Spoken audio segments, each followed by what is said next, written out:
Xenia Ruiz Isel I'm not Garcia.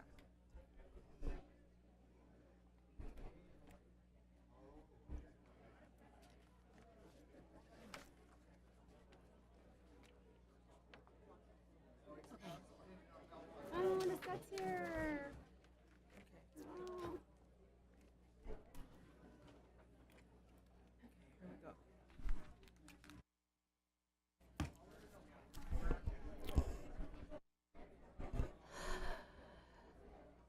Did we bring more chairs in? There's that we're full capacity and beyond. So. Okay. Okay. Thank you.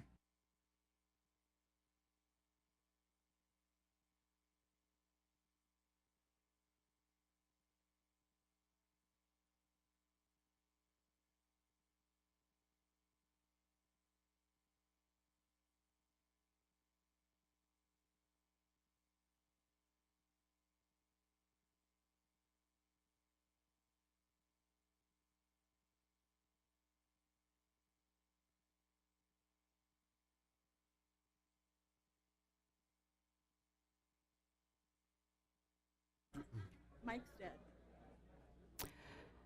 Good evening, everybody. Hello. Good evening, everybody. Did everybody listen to Dave Johnson? I guess I wasn't loud enough. All right. Well, welcome, everybody. God, it's so great to see a lot of great faces here today, and I'm just very grateful for you all being here tonight. But what we're going to do is we're going to go ahead and call to order our council meeting for April 5th, 2022. If we can go ahead, we will start with a Pledge of Allegiance from Veronica Martinez, who is a vice president from Paramount High School Interact Club, and then we'll have our invocation done by Pastor Larry Jameson from Lifegate Church. So if everybody would please stand. Good evening, Mayor and City Council members. My name is Veronica Martinez. Please stand for the Pledge of Allegiance. Place your right hand over your heart. Ready, begin. I pledge allegiance to the flag of the United States of America and to the republic for which it stands, one nation, under God, indivisible, and liberty and justice for all. Thank you. If you'd remain standing so we can pray tonight.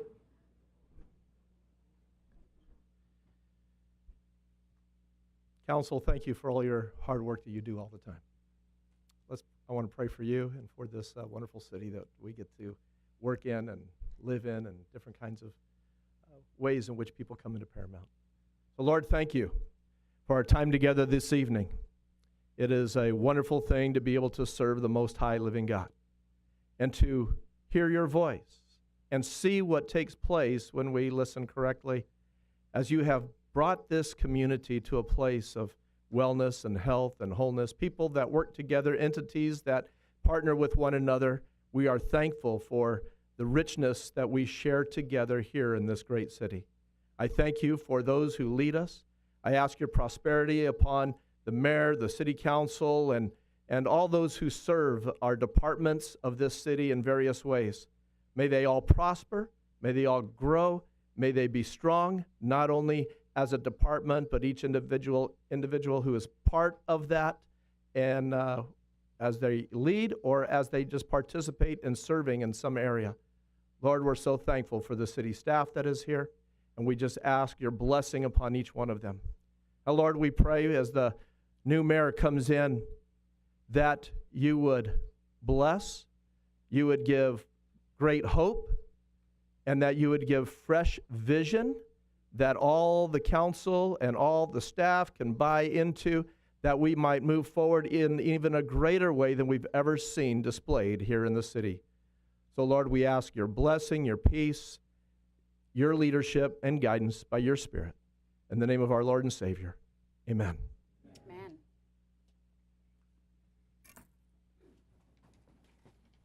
Thank you, Pastor Jameson. I feel like I'm ready to go now. All right. All right, can we go ahead and get a roll call of council members, please? Councilmember Aguayo, Here. Councilmember Guillen, Councilmember Lemons, Here. Vice Mayor Quer Stallings. Here. Mayor Olmos. I am here. Can I get a motion and a second to excuse Councilmember Guillen, please? So moved. So we have a motion. Do we have a second? We do not have a second. So how do we proceed, Mr. Kavanaugh? There was not a motion or a second to excuse Council Member Guillen, so there's no excusal, no authorized excusal for this meeting tonight. Okay. The motion failed for lack of a second, so All right. there's no excuse. Thank you. Okay, we will go ahead now and we will move on to presentations. Yes, Madam Mayor, we have some recognition for the outgoing mayor, Mayor Brenda Olmos. So if you can kindly step to the podium, and we will call up individuals that are in the audience tonight that wish to bid you congratulations on your 1 year of being mayor for the city of Paramount.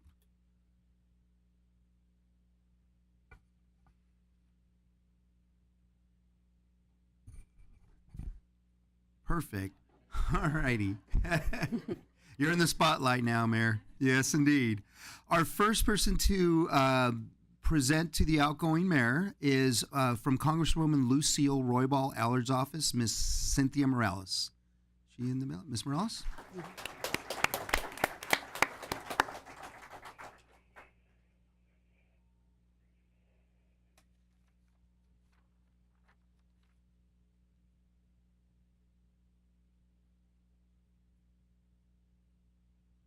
Good evening. It is a pleasure to be here on behalf of Congresswoman Lucille Allard. Fortunately, she cannot be here today in person to recognize your service for this past year for the residents and the businesses of the city of Paramount. Mayor Olmos, you're a phenomenal woman who has empowered your community with your talent, passion, and dedication. During your first year as mayor, you brought a wide spectrum of resources and solutions to this city. From going to Sacramento to highlight Anti-Street, raising efforts, continuously meeting with residents and businesses to discuss the needs of the community, bringing a mobile COVID-19 test site, among many other pandemic-related resources. You have opened multiple doors of opportunity and have positively transformed the lives of many in the city of Paramount. Thank you, Mayor Olmos, for your service to the residents of Paramount. Congresswoman Lucille Allard and I appreciate the hard work and dedication you have given to this community. It has been a pleasure to work alongside you this past year and look forward to continually working with you and the city. As a small token of appreciation, it is my honor to present to you a certificate of congressional recognition for all of your hard work and dedication to the city of Paramount.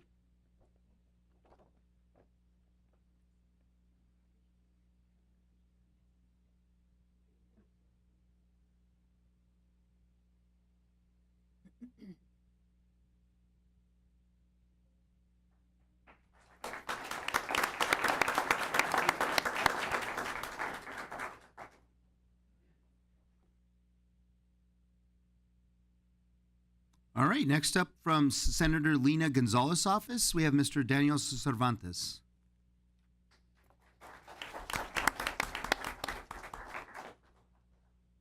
Good evening, everyone. My name is Daniel Cervantes, as he said, and I'm with Senator Lina Gonzalez's office. I'm here tonight on behalf of Senator Gonzalez to say congratulations on a great first term, or a great term as mayor, not first term. But I also wanted to say thank you so much for being a mentor to me as I came into the city of Paramount to represent this great city. Without your guidance, I don't think that I would have been able to navigate, through just the many organizations and nonprofits and city council members that are here. You have been a guiding light for this city throughout this pandemic, and I know you're going to go on and do. I'm so sorry. This is kind of emotional for me, But thank you so much for everything that you've done to me. And on behalf of Senator Gonzalez, we want to give you this certificate of recognition in honor of your dedicated service to the city of Paramount and your commitment to improving the daily lives of the Paramount community. I commend you for your tireless efforts serving as mayor, and I look forward to our continued work together in the future. On behalf of 33rd Senate District, thank you for your leadership.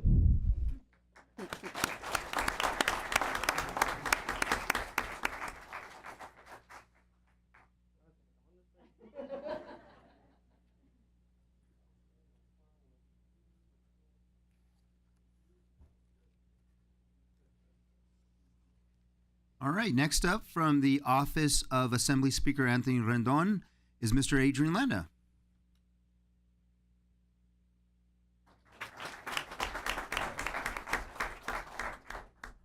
Good evening, everybody. Again, my name is Adrian Landa. I'm glad to be here because I get to personally say thank you as well for everything you've done, both in the office and also outside on the field. I also want to acknowledge the family. I know that when somebody takes on a leadership role like this, it also is carried alongside with the family too. So I want to acknowledge the husband and the two beautiful kids there too as well. A round of applause for them as well too, please. I also noticed that, one thing that I do want to recognize as well is that in the city of Paramount, there's a lot of pride, for sure. When I talk to, and I have the privilege of talking to a lot of constituents, one thing that the common denominator amongst all of them is how proud they are to be living in this beautiful city. And that reason is because of you, okay? You've contributed to that. And I know that you're stepping down, but you're still going to be doing amazing things, and we'll be following up with a coffee meeting for sure.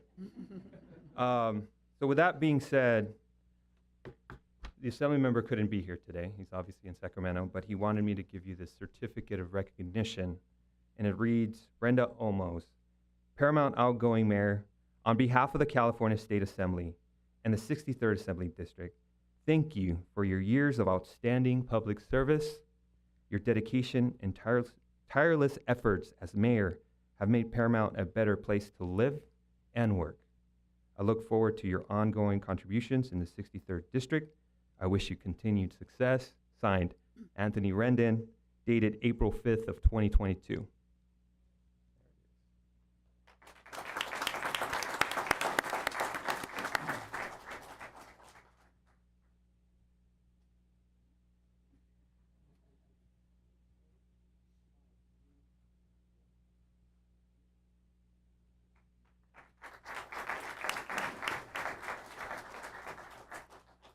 Next, from the office of LA County Board of Supervisor Janice Hahn, the 4th District, is her representative, Ms. Lauren Yokomizo.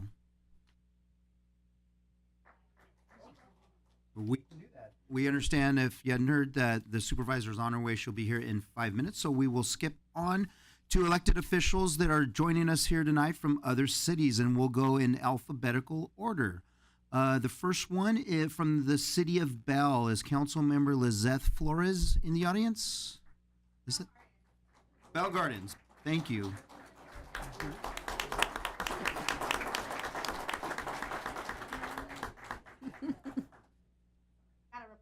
Yes, indeed, you do. Thank you. Appreciate the correction. Well, hello, everybody. My name is Lisette Flores. I'm a councilwoman for the city of Bell Gardens.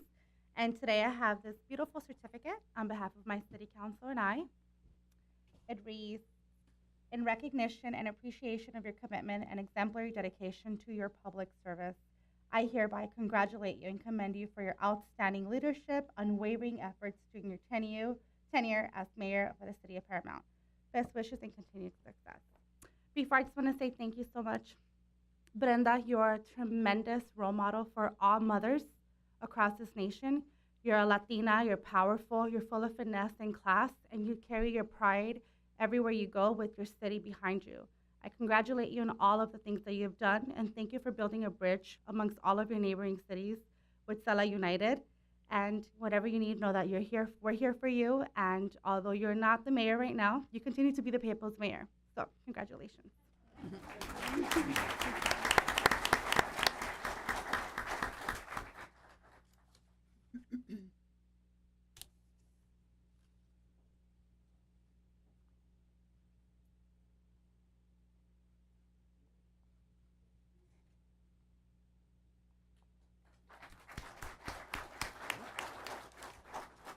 All right, continuing on from the city of Bellflower, next door neighbors, Mayor Pro Tem Sonny Santinez, along with council members Ray Hamada and Victor Sanchez. Come on up.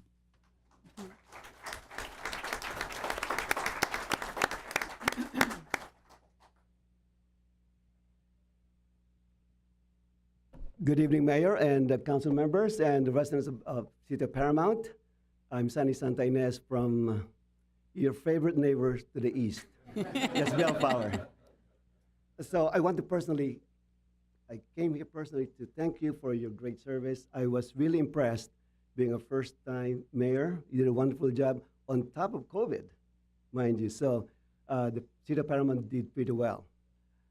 And as a council member of City of Bellflower, we have a vested interest in the City of Paramount. We want you to succeed, especially when it comes to crime. Because if you can take care of your crimes, then it will not spill over to the City of Bellflower. So I wish you the very best. Please take care of the business so it doesn't come to us. And I look forward to working with the next mayor. And my guess is she's another lady in red. I think I have a 2/3 chance of being right, right? Okay. Anyway, from the City of Bellflower, I'd like to present you this Certificate of Achievement presented to Brenda Olmos, Mayor, for outstanding leadership and dedicated service to the City of Paramount. Your contributions during your tenure demonstrate the city's commitment to growth and have created a strong foundation for the future. We applaud you, your achievements, and wish you continued success. And keep in mind that you have a majority of the City Council of Bellflower. So we have a quorum here, okay? It's not complete, but we have a quorum. All right. Signed by Mayor Ray Dundon, Mayor Pro Tem Sandy Santa Ines, Councilmember Raymond Hamada, Councilmember Dan Coops, and Councilmember Victor Sanchez. So thank you so much, and I wish you and the next mayor lots of success.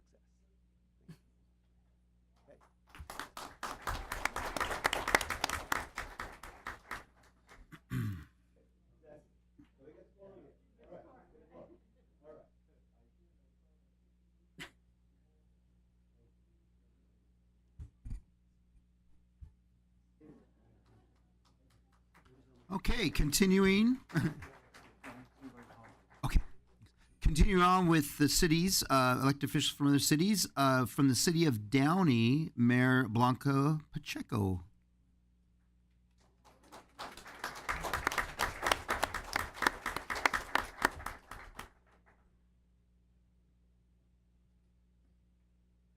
So it would only be appropriate if I invite up our supervisor, Janice Hahn, to go before me. So I'd like to. Oh, okay. Okay, never mind.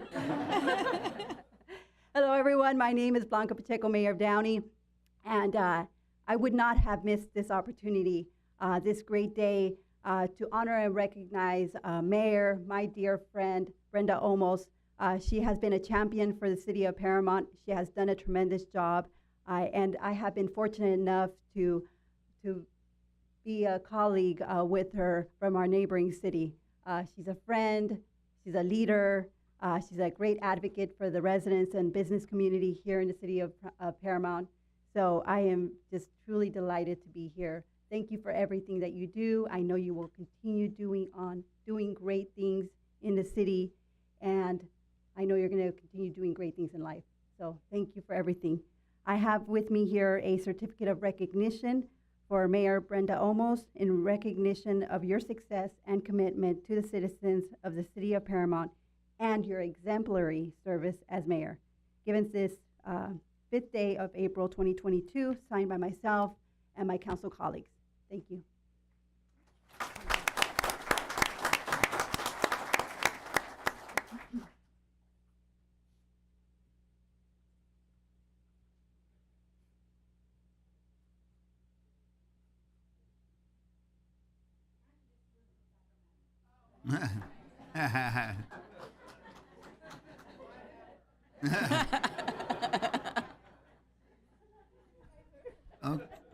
Okay, as Supervisor Hahn continues to catch her breath, we will continue just from this category of elected officials from other cities. The city of Montebello, Mayor Kimberly Cobos Cawthorn, did she make it tonight?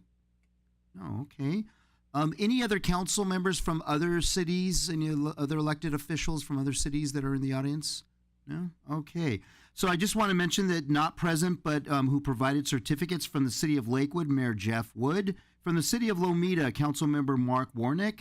I mentioned from the city of Montebello, Mayor Kimberly Cobos Cawthorn. And lastly, from the city of Norwalk, Mayor Rick Ramirez. Also, from the cities of Bellflower and Norwalk, they also provided a certificate of recognition for our outgoing Vice Mayor, Ms. Cuellar Stallings. So with that, we'll jump back over to the LA County Board of Supervisors office from the 4th District, Supervisor Janice Hahn.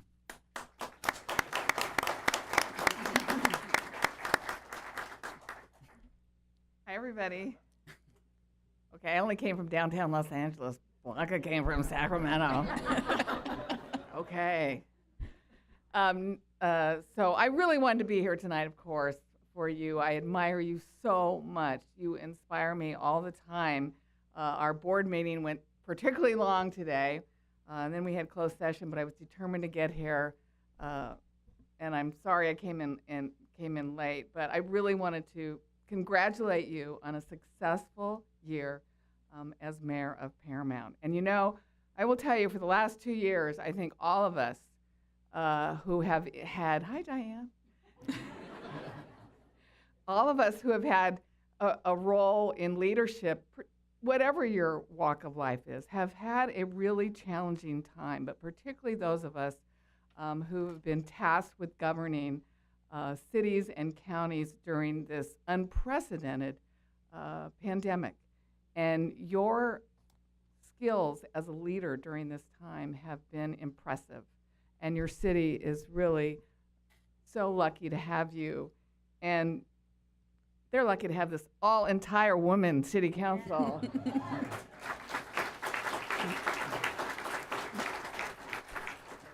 You have fought, as many of you electeds have done, you fought to get resources into your cities as it related to this pandemic, whether it was testing sites or vaccine sites.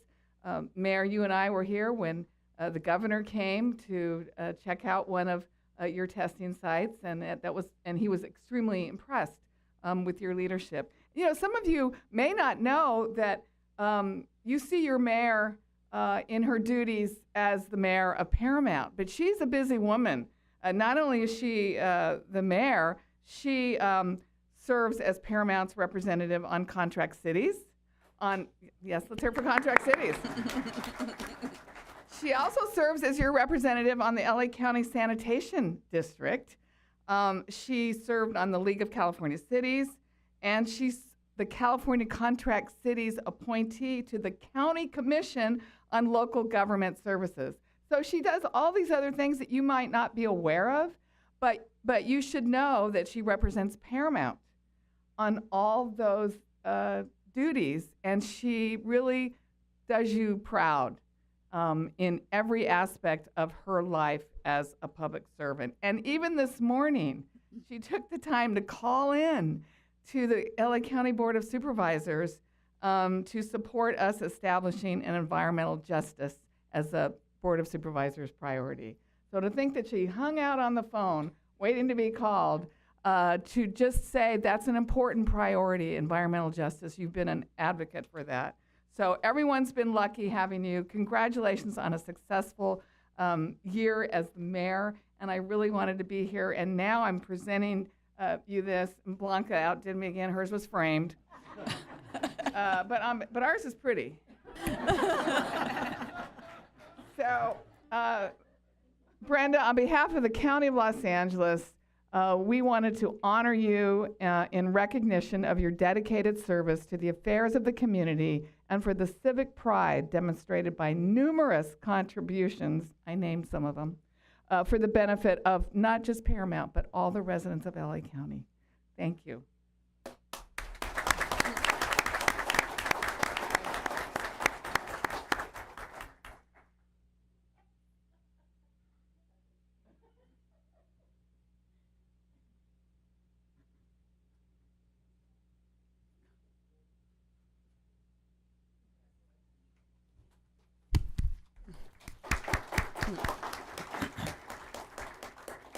Okay, next up from our very own Paramount Unified School District, we have with us tonight Vice President Diane Martinez and Board Member Yesenia Cuarenta.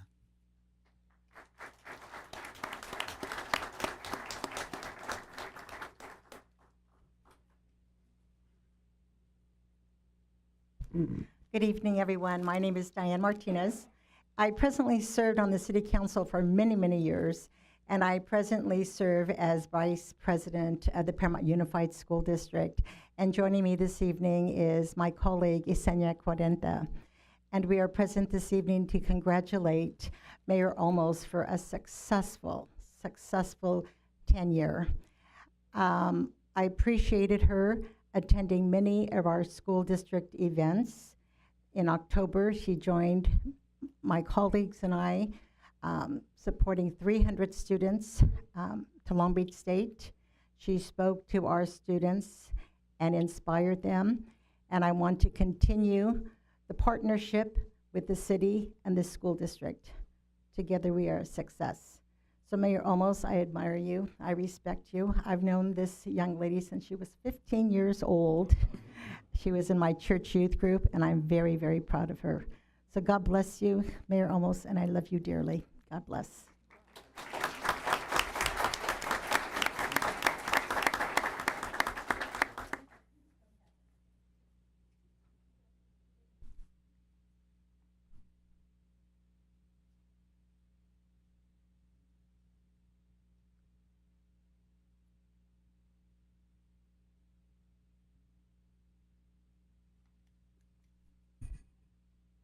All right, from the Paramount Chamber of Commerce, we have Dr. Max Martinez, and any other chamber board meetings that may want to join Dr. Max are welcome to come up as well.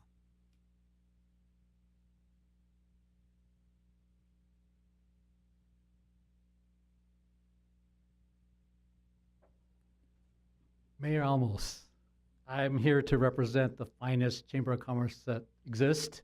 And you're a big part of that because, as all of you know, she's a past president. And ladies and gentlemen, I've served under her, and she's tough. She works hard. She makes you work hard, but she makes things happen. And this year was a big example of that. But I'm here on behalf of the board and the entire business membership, just to give you a small token appreciation for what you've done this year. You who better knows that businesses in the community, what it does, and if you have great businesses and they make great things happen, like the PEP program that we have that you've worked with. So we totally appreciate that. But in the last couple of years, it's been really tough for businesses here in Paramount and all over. It's been very difficult, and hardships that they had, and hardships that nobody would ever imagine that this would happen, in years before. But you and your team and your staff, your leadership, helped out these businesses, and a lot of these businesses survived because of what the city of Paramount did, and you saw that, and you saw the vision. So, for all that, Mayor Olmos, we thank you so much. A small token of appreciation here, and on a personal note, Brenda, thank you for being my friend and for your friendship all these years. We really appreciate that. Fight on.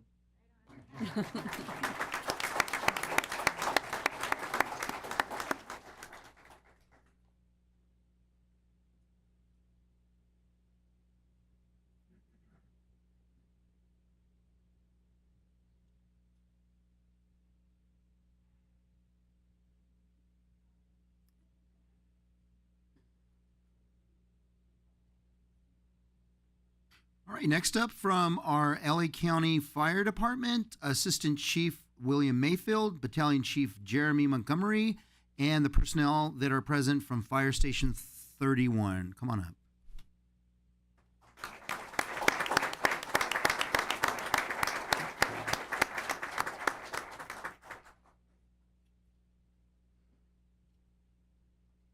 Good evening. First off, Mayor, thank you very much for your support. On behalf of Los Angeles County Fire Chief Darrell Osby, the executive staff, as well as the men and women who work within our organization, we want to say thank you. Thank you for your leadership, and thank you for your support of our department. Thank you.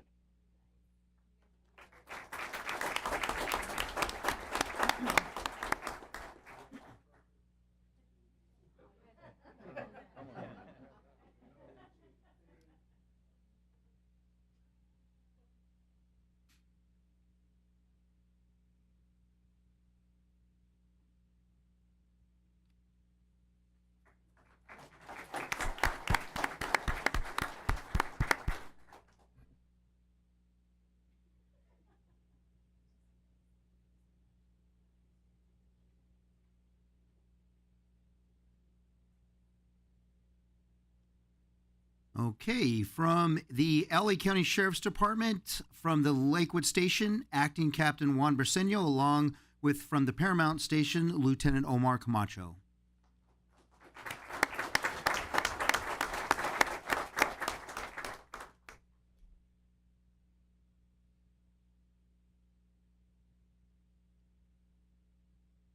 Good evening, everyone. My name is Juan Briseño. This is my partner, Lieutenant Omar Camacho.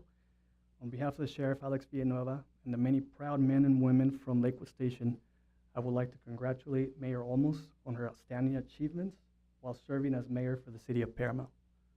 Her leadership, support, and dedicated service to the citizens of Paramount, her strong belief and commitment to public safety, along with her partnership with our department and Lakewood Station, is greatly appreciated.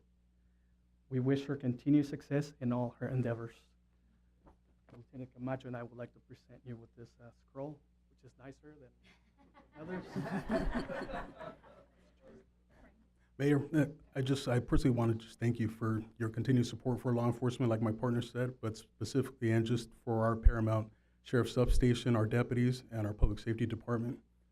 Like others have already stated, you're a great leader, and you're a role model for all young women here in the city of Paramount. Thank you. And not only do we have this scroll for you, we also have this beautiful bag here. It's it's all purpose. Yeah, you're right. Backpack, you can use it as an impact weapon if you need it. But, inside of it, we have a shirt for you from Lakewood Station and also a challenge coin. Right.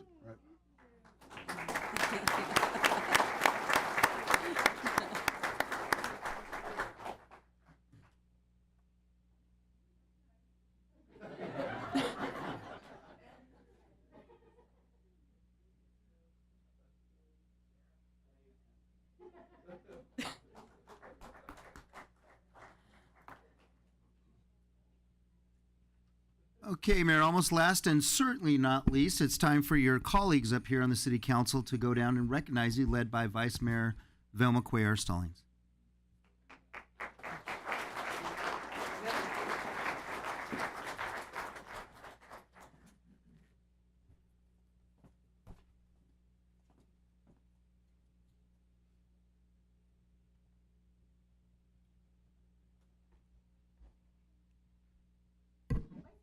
Hi, Brenda.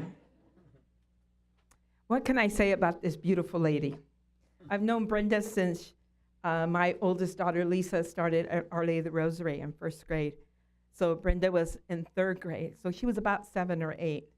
And her mom and I used to volunteer at Our Lady of the Rosary and had a long, long friendship. And we still have a friendship. But we don't have a friendship. We're comadres. And Brenda's always been part of my family. And Brenda has been a mentor to me, too. I love you, Brenda. And I look up to you, mija. On behalf of my colleagues and I want to thank Brenda for an amazing year leading the city as mayor. There have been many challenges, of course, but her determination, her high energy, vivid optimism were appreciated by everyone and help us through. There were many highlights over this time. Brenda began the Mayor's Award of Excellence to honor our great members of this community. The city held a wonderful back-to-school event for our families in need. Earned the Tree City USA designation for the 3rd year in a row. Adopted a climate action plan, one of 3 cities in this region to do so. Issued $470,000 in COVID-19 related grants to hard-hit businesses. Began construction on a new water well to ensure a safe and affordable water supplies for years to come. Conducted mass vaccination clinics and became the first city in Los Angeles County to host a mobile COVID testing bus. It's a beautiful big bus. Started a subcommittee on homelessness and saw a 19% decrease in homelessness, and won an award for our long-time valuable partnership with Paramount Unified School District, my alma mater, and my brothers. That's just a sample. Brenda's love for our city, her hometown was bright light for these past 12 months. Amazing. And displayed her true devotion to all our residents. I want to thank you. We want to thank you tonight, Brenda. You're an amazing woman. Amazing woman. God bless you.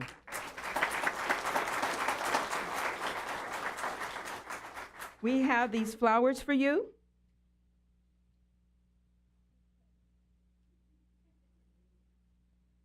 A digital photo frame with images of this past year as your memento.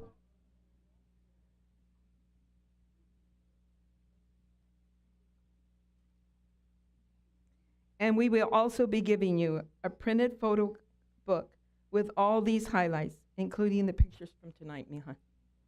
God bless you, Brenda, you and your family. Take care.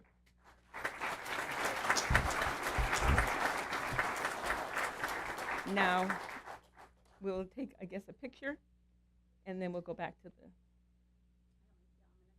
the... Oh, sorry. You're going to say a few words? Take a photo first with your colleagues. Yeah, there you go. That was my next step.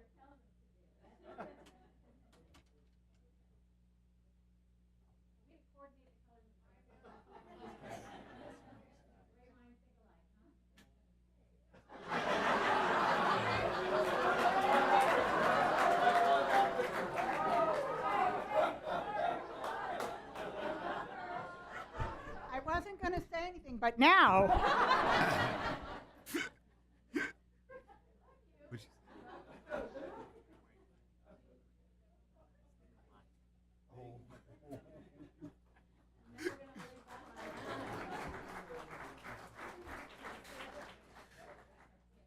Okay, Mayor, it's your time to address the crowd. Thank you, John. So first of all, I just really want to say thank you for Veronica Martinez, who came up and did the Pledge of Allegiance with us tonight. Thank you for doing that. And I had the honor of taking a picture with her, and then we'll definitely send that to you for your keepsake, okay? So I just wanted to share a message tonight as well. I wasn't going to write it, but I wrote it because I just want to make sure that I don't forget everybody, because there's so many people here that just mean the world to me. So as my term as mayor is coming to its sunset, as it's coming down, I want to extend a heartfelt thank to all the people far and near that have helped me, that have inspired me and guided me, but not only in the past, but in the future. Because I see many faces in here that of people that I would call them at night, and what do I do? Juan's a good example of that. Thank you, Juan, for your friendship in all these years. I want to say to my husband, David, and to my kids, Alexa and Noah, thank you for your continuous support and for allowing me to pursue my dreams, to serve my community and beyond. I love you guys. To my mom, thank you for always just checking on me. She would call me, did you eat today? I'm like, oh, yeah. But Mom, your support throughout my life has meant the world to me. Thank you, Ama, te quiero mucho. I love you. To my friends and family, many of you that are here today, if I could just ask you guys to stand, it'd be a lot of you guys, and I appreciate you guys. Thank you guys for always lending your ear to me. There was many nights again that I had to call my friends and colleagues and just work out a concern, and you guys always picked up the phone. No matter what time it was, 11, midnight, 2 o'clock in the morning, they know me. That's just the way I was. To my Optum team, those are my coworkers. Thank you for being so great and giving me the opportunity to wear 2 hats. You allowed that for me to be your boss and to actually run this beautiful city, and I appreciate you guys for that. To the LA County Sheriff's Department and Fire Station, I will always be grateful for you guys and for all that you do for our community. To the Paramount City staff, where do I begin? You guys are truly amazing.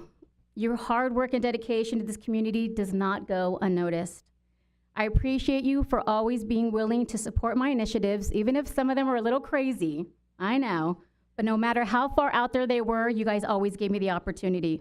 I just have to say, it takes a village, and you guys made it happen, and I appreciate you guys. To my council colleagues, I just want to say thank you for always willing. You guys were always willing to listen to my ideas and pushing forward our visions of ushering Paramount to the future. So this is a token of my appreciation to you guys for being just the greatest women to work with. And why do you have to open it now? Can't you just wait? That's why she's wearing black, okay? So yeah, you guys can open them if you want. I just show them. Yeah, it's very special. It's from the heart, and it's a picture of us during the year of something that we've done together, and then a picture of all of us on the other side. Yeah, okay. So the picture, yeah, there's one side that has all four of us, and the other side that has us, and it says thank you for all your support. So I hope your house smells good later. Okay. And I close this, most importantly, thank you to the residents, the businesses, and the faith-based communities of this city. You guys are all amazing. And thank you for allowing me to serve as your guys' mayor. For being a city that I was honored to represent, and a staff that I'm proud, very proud to call home, 90723 for life.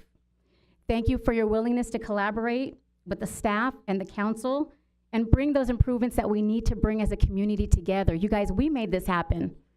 We all made this happen. So again, thank you. May God bless all of you. Y gracias a todos, and te quiero mucho. Thank you guys. Thank you, Paramount.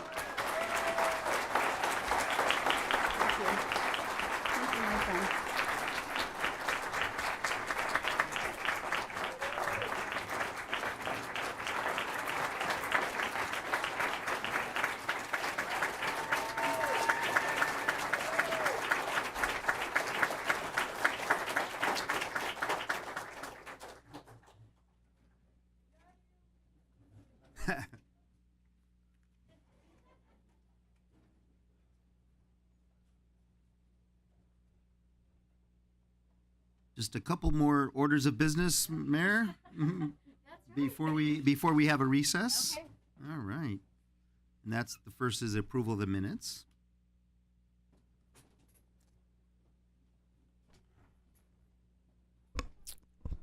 All right. Do we have everybody up here? Yeah, I'm last. I have a point to make. All right, you guys, we'll go ahead and move on to the minutes. If I can go ahead and get a motion to approve the minutes from March 1st and March 15th, please. So moved, Lemons. A second. So all right, we have a motion by Lemons and a second by Cuellar Stallings. Can I get a roll call, please? Councilmember Aguayo, Yes. Councilmember Lemons, Yes. Vice Mayor Cuellar Stallings, Yes. Mayor Olmos. Yes.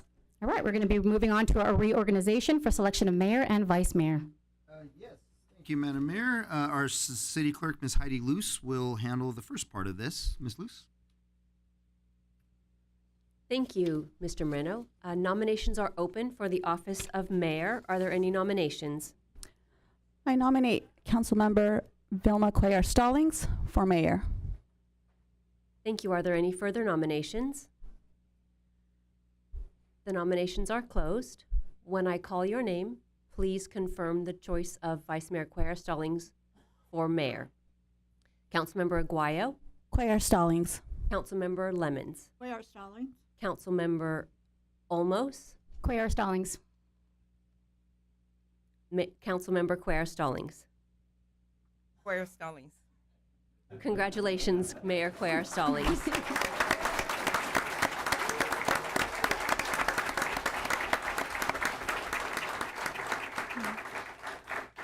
Mayor Cuellar Stallings, it's appropriate now for you to make any comments if you like. Yes, I do have a comment.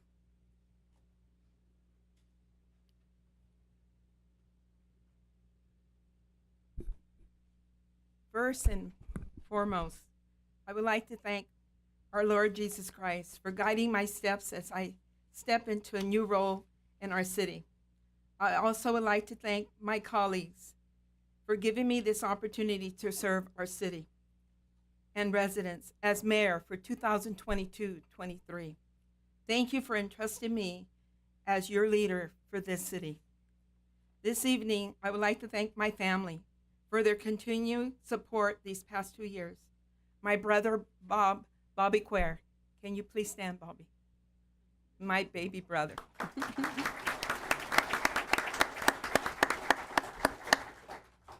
My two other brothers aren't here, but they're Ernie and Ron Quare. I would like to also thank my husband, Danny.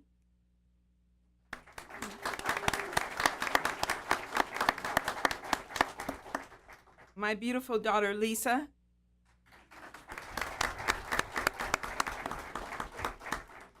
Our other daughter, Tricia, lives out of state with her husband, Chad. Our grandsons, Elijah, Zechariah, and Isaiah. My beautiful granddaughters that I am so proud of, Alyssa and Ashley.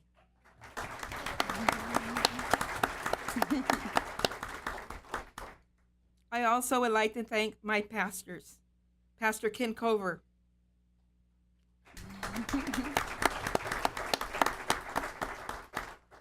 Pastor Carl and Terry McCauley. I don't know if they're here yet. And of course, Pastor Jameson and his lovely wife, Debbie. My mentors from Paramount Unified School District, Dee Stevens, has been my mentor for over 40 years. I worked for Paramount Unified School District, and she was one of my first principals. Dee always believed in me. She always told me I had leadership skills. And I said, I don't believe it. But she kept promoting me and looking after me. And even after I retired, she continued, guiding me and helping me. Yuki Mio, one of my former principals that I've known over 30 years too. Thank you for being my mentor, Yuki Mio. I love you. Pastor Grady. Thank you, sir. Thank you for your continuous prayers, sir. And I have some special people, co-workers that I worked with. I worked at Moakler, I worked at Lakewood School and P Park. And I subbed a little bit at Paramount High School. Norma Ortiz, Janice Diggins. Where's Janice? Mm-hmm. Lovely Janice, a sweetheart. And Mary Foster, she wasn't able to make it tonight. But yet, most of all, I would like to thank all the residents in Paramount for allowing me to serve them. I am so blessed that each of you are in my life. Each of you have been an instrument that has molded me to who I am today. I know there are other public officials, business owners, and my commissioners in attendance this evening. I also would like to thank them for their continued support. As I began a new leadership role, we will continue to work together and continue to work that Brenda has displayed during her role as mayor this past year. I will also continue to work closely with my colleagues, city personnel, to ensure that the residents and requests are being met. Once again, I thank you from the bottom of my heart. I love the city of Paramount. I thank my parents for bringing us here. And may God continue to guide my steps as your mayor. May God bless Paramount. May God bless the United States of America. Que Dios los bendiga a todos. Los quiero a todos. Muchas gracias. Thank you.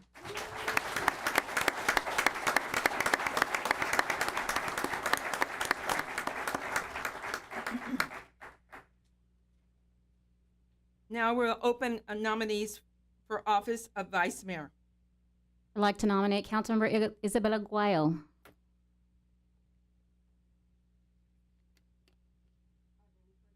Are there any further nominations?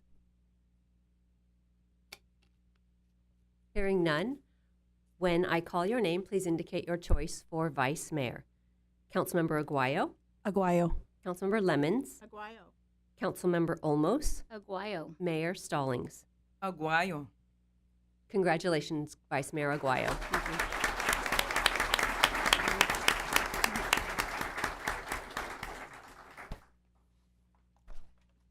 Now, we would like to take a 10-15-minute recess. Thank you.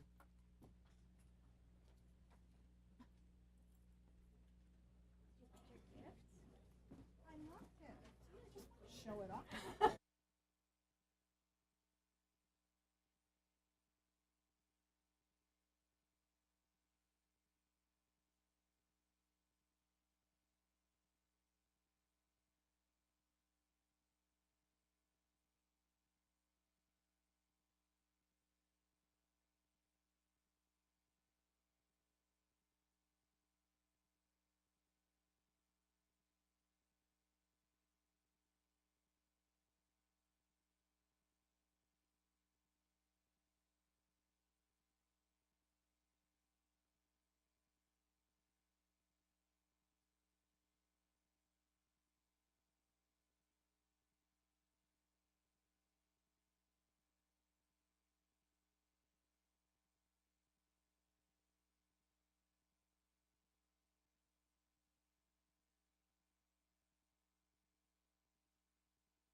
Going to the mic's on. Is it on? Test. Test, test. Okay. We will continue. City Council public comment updates. Yes, thank you, Madam Mayor. We do not have any public comment updates for this evening, but I do want to add at this time, we do have a subsequent need item that we wanted to add to the City Council agenda for tonight, and that is in regards to the previously approved and adopted street racing ordinance.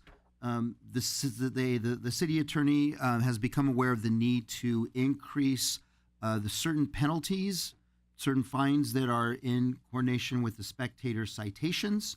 So that will be, if approved and added to the agenda tonight, we'd like to add that as the last item under new business. So we'd like to add that as item number 16 before we go into the environmental sustainability new business. This would require a 4/5 vote of the council to add the item tonight. So with that, we will ask that you consider this. Madam Mayor, I so move. I second. Roll call, please. Councilmember Guillen, oh, I'm sorry. Councilmember Lemons, Yes. Councilmember Olmos, Yes. Vice Mayor Aguayo, Yes. Mayor Quer Stallings. Yes. Okay, and as I mentioned, we have no council public comment updates. Okay. The consent calendar, we may have approval, please? Actually, Madam Mayor, we do have public comments, though, for tonight. Oh, you do have yes, public we comments. do. Yeah, Okay, we just don't have excuse the updates. No problem. So we have 4 of them tonight, Madam Mayor, and our first one is from Mr. Al Jacobo from 8426 Elberg Street, and he'd like to address the council regarding the driveway apron that is coming near him. Mr. Jacobo? Good evening. Thank you for taking the time a couple of weeks ago that spending time with me up there. Now you get to see what I'm talking about, what some of the staff members haven't discussed yet. And congratulations to Claire Stallings on your mayor. Thank you. I just have a few items regarding the driveway apron. I'm still against it. I don't know where we're at in plan check. You haven't got back to me at all. I don't know if it's still in plan check. So where the communication is, I don't know.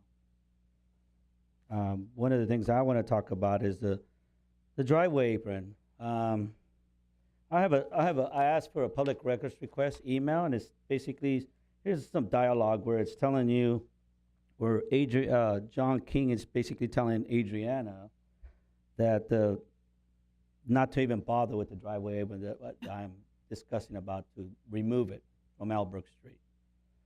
But here I have Andrew stating here that he agrees with the driveway apron being on Downey, the 2 driveways. Public record here. I have it in an email. Part of the thing that I have, John King is speaking to the store owner there, and he's actually it's John King addressing to John Carver regarding the public funds that he wants to issue out. There's a I guess some kind of funding that the store owner wants to borrow some money so you guys can build that store, but he doesn't qualify. It's not a remodel; it's a rebuild. So based on that, you guys are waiting now for an economic program, but he needs to qualify for some jobs he has to create. Well, during his application, there's only one person that's going to be hired. So how are you creating jobs? Sir, can you please direct it to all council? Thank you. Oh, I'm talking to everybody because he's part of the email. So basically, those are the 2 items I'm discussing. But the driveway apron, like Andrew states in the email, it's feasible. It's feasible. Thank you. Thank you. Thank you. John, do we have other public comment? Our next public comment, Madam Mayor, is from Mr. Alvin Parks, and he has a special announcement. Mr. Parks?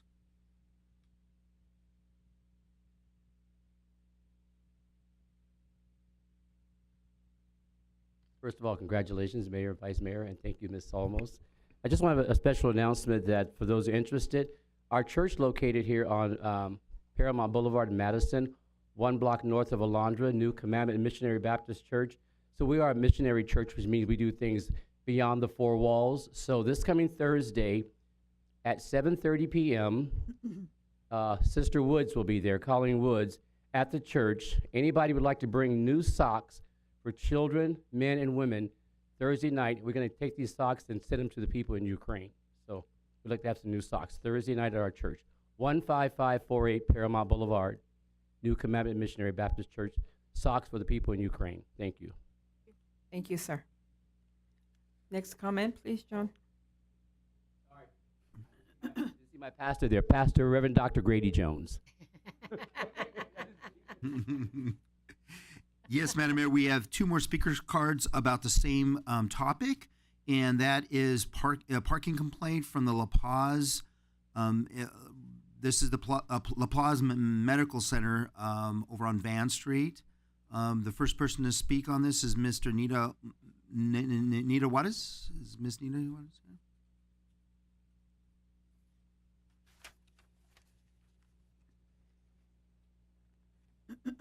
First of all, thank you and welcome. My name is Nida Yuhas. I'm living on 8830 Van Street. I would like to file a complaint. It's about the La Paz has been decades. It's like about parking. We have a contract with the city that La Paz employee not supposed to park on the resident area. And then in front of my house and another 2 houses have a permit for resident parking only. So employee parking in front of my house, when I call, they got no issue. The city doesn't give them the ticket. I park in front of my house, have a permit, I got the ticket. And I park in front of my garage. In front of my garage, 2 cars, they issue me the ticket. I just would like to find out is there any way I would like to request that, because my house is built in 1955. The garage to the driveway is very short. So my car is like more than 6-7 feet. It's not gonna be, it's gonna block the sidewalk. Thank you. And that is no, and I could not find the parking. All employee park in front of my house, on the side of my house, and all the time I park in front of my house, I got the ticket. My son come to visit, got the ticket. I'm been sick and tired and would like to request that, if that possible, in front of La Paz, you can put the green light or the clean color curb or red or meter or something that to avoid, and they're not supposed to park there. Because each time I call, the officer came, they moved. And also they build construction on top of the building, put some AC for commercial. At night, it's very loud noise. I could not sleep. All night long, I can't sleep. My son had to move out and go rent the apartment somewhere else because we have to work and we can't handle that. And also the trash, they have no cover. Due to the COVID, the trash, they're rolling the trash can, 2 of them, all night long, every hour. I cannot sleep. If something can be done, I've been requested before to the mayor, the new mayor, please helping us. It's then been complained and complained. I'm living there for 30 years. I've been here all the time, speak on the podium and need help and hope you can helping us. And Emily is going to talk about the contract that she has about the resident and the city of Paramount. Thank you. Thank you. Maggie, are you Maggie, are you able to make contact with her, please? Absolutely, Madam Mayor. Okay, thank you. And I know its time is over, but I would like to mention that yesterday we have a fire truck is come for emergency to pick up the patient. 2 trucks have to block in the middle of the street because my car was parked in front of the house and all employee was parked in another side. That is the traffic is emergency for the patient, and that need to be addressed and fixed and put in everyone table and take care of us. Thank you. Okay. And our last speaker, Madam Mayor, also on this topic, Ms. Emily Blessing.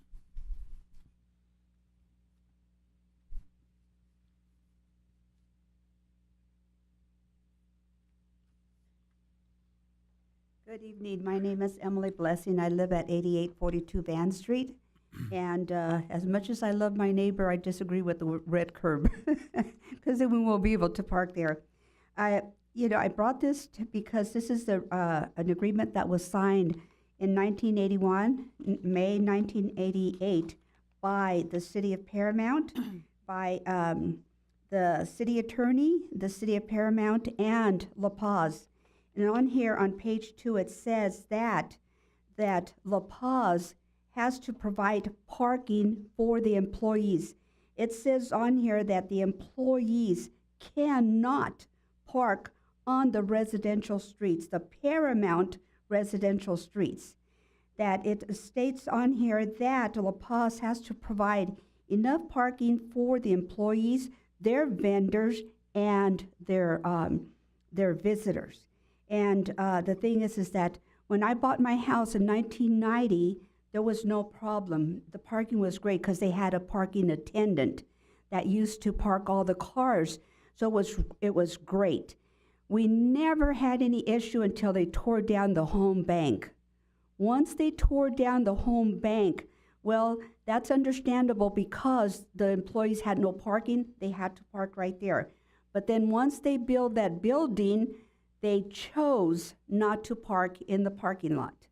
They park in front of the street. So on our side, we have, yes, it's permit only, but we need the other side. We have more cars than what we can fit on the permit only. So the thing is that, we are asking the city to honor this agreement. That was signed by the City of Paramount, the City Attorney, and La Paz, that they cannot park on the Paramount residential streets. It says that in a couple of places. So we want them to honor this agreement that was made. And we've been going through this for years. Nobody has helped us. Everybody says they're going to help us. Nobody does anything. You hear from them, you hear from them the first time, and then after that, months go by and you don't hear a word from them until you call them back to see what's going on for an update. And they says, well, we're working on it and blah, blah, blah, but nothing is done. So we're asking to please, ask La Paz to honor this agreement and have the employees stop parking on the street so we can get our streets back. My grandchildren are now at the age they can buy cars. My grandson turned 18, so now we're going to have another car. But that's why we bought the house in 1990, because it had plenty of parking. So, the thing is that we just want to this agreement to be honored, and for La Paz to stop parking there, to park where they're supposed to park, and that's at the DaVita. At the DaVita and over there at Adriana's Hair Salon, that's where they're supposed to park. So if they can just park where they're supposed to, we won't have a problem. Okay? Thank you. John? Madam Mayor? If Yes. I could I'm sorry. I just wanted to offer some information that I am familiar with this Yes. issue. It has come up before in the past. And what generally we find is the problem is there's a change in management at La Paz. They're not familiar with the agreements. We have to go in and do some re-education. We've also had, as you know, new changes in our public safety department with staff. So I don't know, Maggie, if you've had an opportunity to deal with this particular problem yet, but it's one that Adriana did. And then I would just encourage when you meet with staff, because of course we will address it again. It has been addressed in the past. And it gets okay for a while, and then, like you say, it reverts back. But please keep those phone numbers to the staff persons that you meet with so that when you see it start to revert back, please don't just assume. As long as we don't hear from you, we're going to assume that they're honoring their agreements. So call the people that we give you the phone numbers to and say they're violating again, so we can get right back on top of it. And we may find that there is a change again in the management at La Paz, and we might find that there's a change again with the contact people. So it is a problem from the past. We do know how to work with these people, and I'm certain we can solve it. Thank you, Madam Mayor.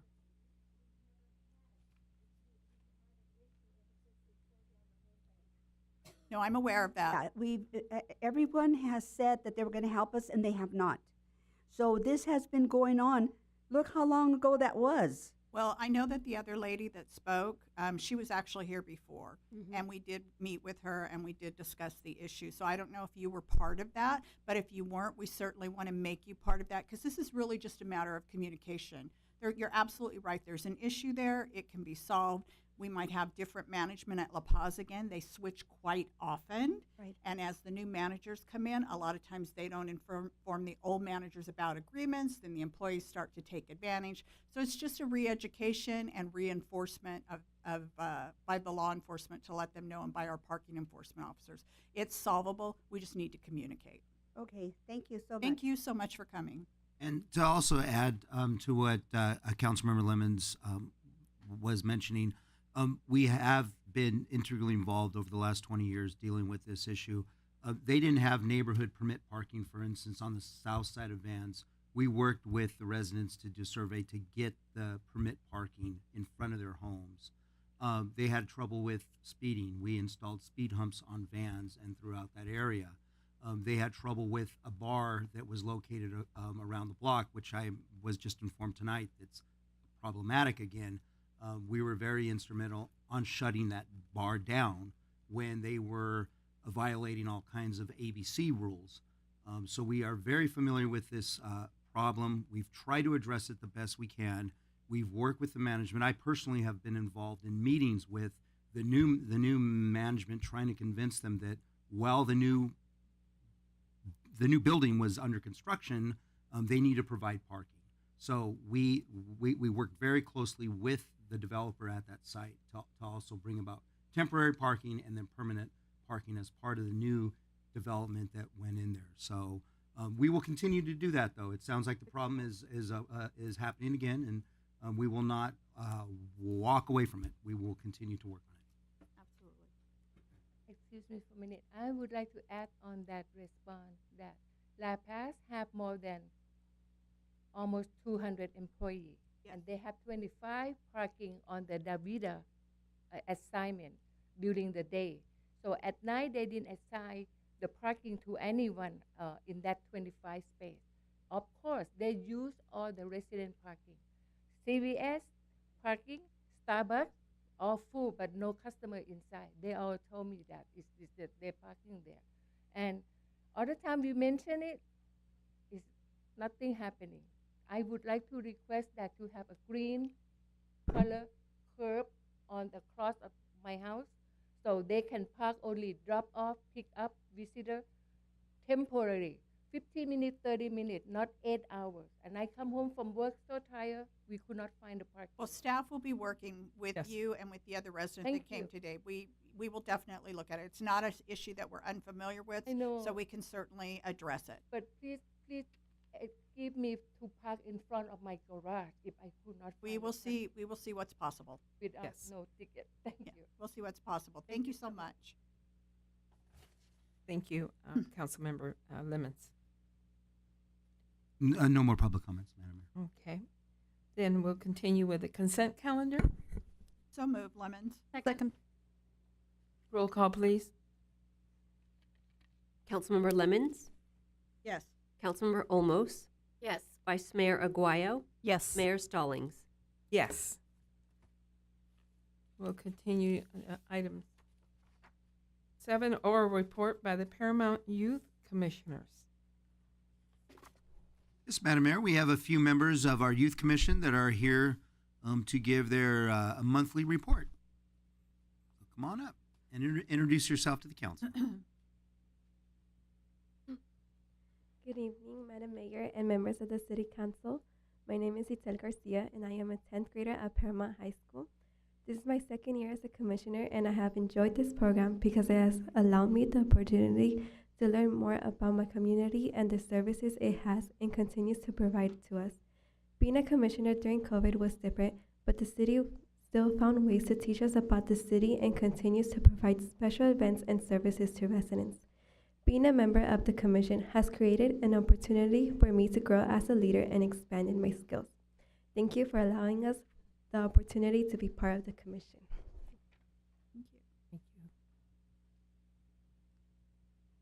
Good evening, Madam Mayor and members of the council.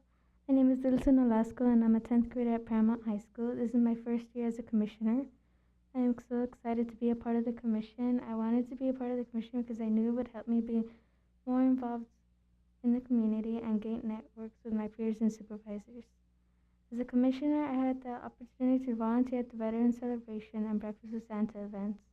It has been a joy to see the happy faces of the residents as they got to participate in the event. I have also learned a lot about how local government operates and what each city department does, and most recently we had the chance to recommend places to visit as part of the team acquisition for next year's budget. Thank you for allowing us to have the opportunity to be a part of the commission. Thank you.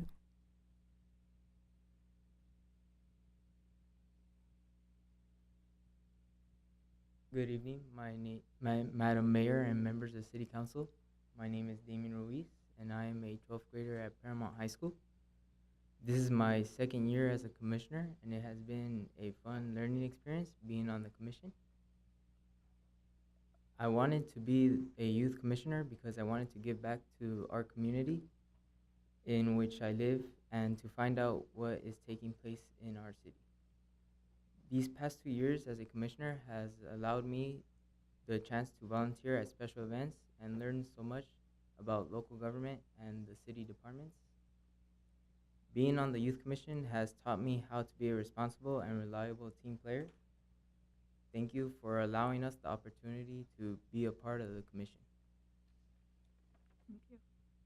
Thank you.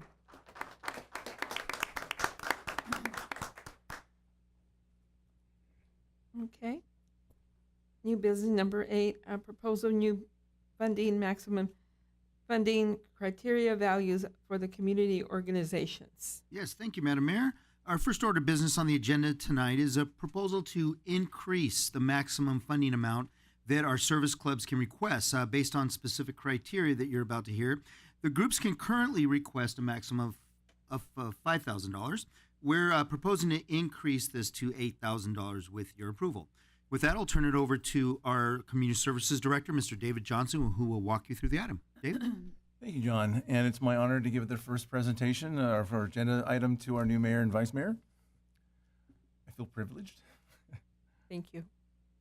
All right, here we go. Whoops, too far. All right, so a little bit of background. So this funding matrix that we currently judge and evaluate applications for the community organizations stems from 2013. Council was looking for an objective way to determine how much funding each group might get. They did, however, at that time cap the funding at $5,000 maximum for each group. Now, these organizations are the nonprofits that serve our city, that provide direct services in terms of physical and mental health services to our residents. Our service clubs do not get funding through this method. If they do a special event that we currently don't provide, then they can actually get funding through that method for a special event. Further on the background, this is just to give you, these are the funding criteria on your left. That middle column is your current value of each. So they kind of check off if they, as they qualify for each of those, that's how much we determine that of funding they can get. But again, it did cap out. So even if they qualified for, $7,000, they could only get $5,000. The proposed valuations are on your right. There are slight changes to them. It does increase. There's more opportunity. You can get $2,000 more. So you see slight increases on a couple of those funding matrix criteria. We are proposing, though, that in this case, the maximum funding would be $8,000 per group. So on your left, the groups that do would be affected by this. These are community organizations. These are the groups, again, that provide direct services to our community. They are the ones that would be affected. What you're seeing right there are the current values that they're at. All of them, except for one, are already at $5,000. And again, they've been there since 2013. On your right, these are the groups that we fund for special events. The 999 Kids Foundation, and then Latina Arts, which is a service club in town, and Topeka Sister City, they're both service clubs. They get funded for special events. And our recommendation is to approve or deny the proposed funding maximum and funding criteria values for our community organizations. I'd be happy to answer any questions. Any questions from colleagues? I'll move the item. I will definitely second it. Roll call, please. Just said I'd second. Absolutely. Parks and Rec. Councilmember Lemons, Yes. Councilmember Olmos, Yes. Vice Mayor Aguayo, Yes. Mayor Quer Stallings. Yes. Item number 9, Paramount Arts in the Community Program. Can we have a staff report, please? Yes, indeed, Madam Mayor. This is an exciting one. This is a presentation on a comprehensive arts program that includes many of our existing art programs that we've all become familiar with, along with some new and exciting elements that we want to add. And we're calling this overall umbrella program Paramount Arts in the Community. So I will turn it back over to our Community Services Director, Mr. David Johnson, who will handle the item. Dave? Thank you, John. Mayor and council members. So as background for this item, our community has an artistic bent. They have intellectual, emotional, and creative outlets that they want to provide. Our job is to help support that and help create engaging experiences in dynamic public places where they can show that creativity. So what we currently have for our community in terms of visual and performing arts is we have a very extensive outdoor art museum. We have an extensive Paramount Paints program. In terms of performance arts, excuse me, we have our summer concert series. We do 2 nights under the Hay Tree, which is cultural and performance arts. We have the Paramount Student Art Show, and then Latinas Art Foundation and Topeka Sister City. Latina Arts actually does an event in July that is performance art based. It's also visual arts based. They do that at our community center at Paramount Park, and they also do they're now the main sponsor for the Day of the Dead event. And then Topeka Sister City is the provider of the Day of the Child event. So as John mentioned, excuse me, we have all, oh, you know what? I forgot. I'm going to go back. I want to invite our Assistant Planning Director, John King, to come up. We actually have this on our website, so he's going to show you our website and what we have on there to let our community know that we have these programs. Thank you, Mr. Johnson. Make sure I have the mouse ready to go. So thanks. I'm kind of the plus one this evening, and with all due respect to the decorum and professionalism, I feel a little buttoned up for this presentation. We're talking about art. It's about being creative and being a little outside the box and painting bright colors. We do have our standard. We don't have buildings. We've moved away from the bright pinks and the whole spectrum, but with art, this is an opportunity to, especially on the painted side, to really explore this creativity. And with this whole program that Mr. Johnson is explaining, to bring the youth in particular and everyone from the ground up. We've had a great sculptural program since the 1980s, and it started off with just developers. As we started growing, as Paramount as a community grew, and we had some bigger projects, Kaufman and Broad for an example, these developers would, we kind of twisted their arms a little bit. We did a really good job in those days. And the developers would donate these sculptures.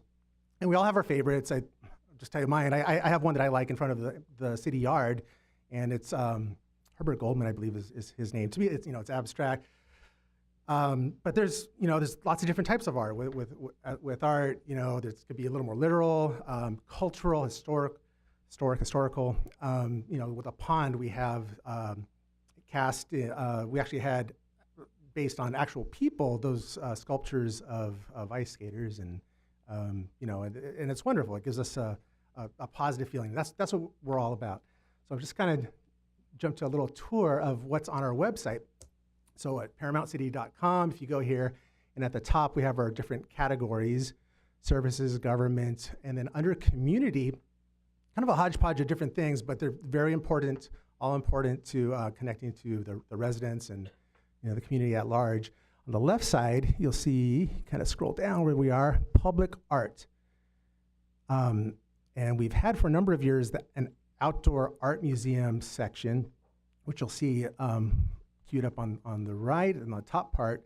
But we just last week, I guess the term is soft opening or soft launch, we've kind of just put up Paramount Paints. So this is another section here on the bottom highlighting this new territory for us, relatively new. We've probably 2004 or so, we started painting utility boxes with one very talented artist. Her name's Candace Galvin.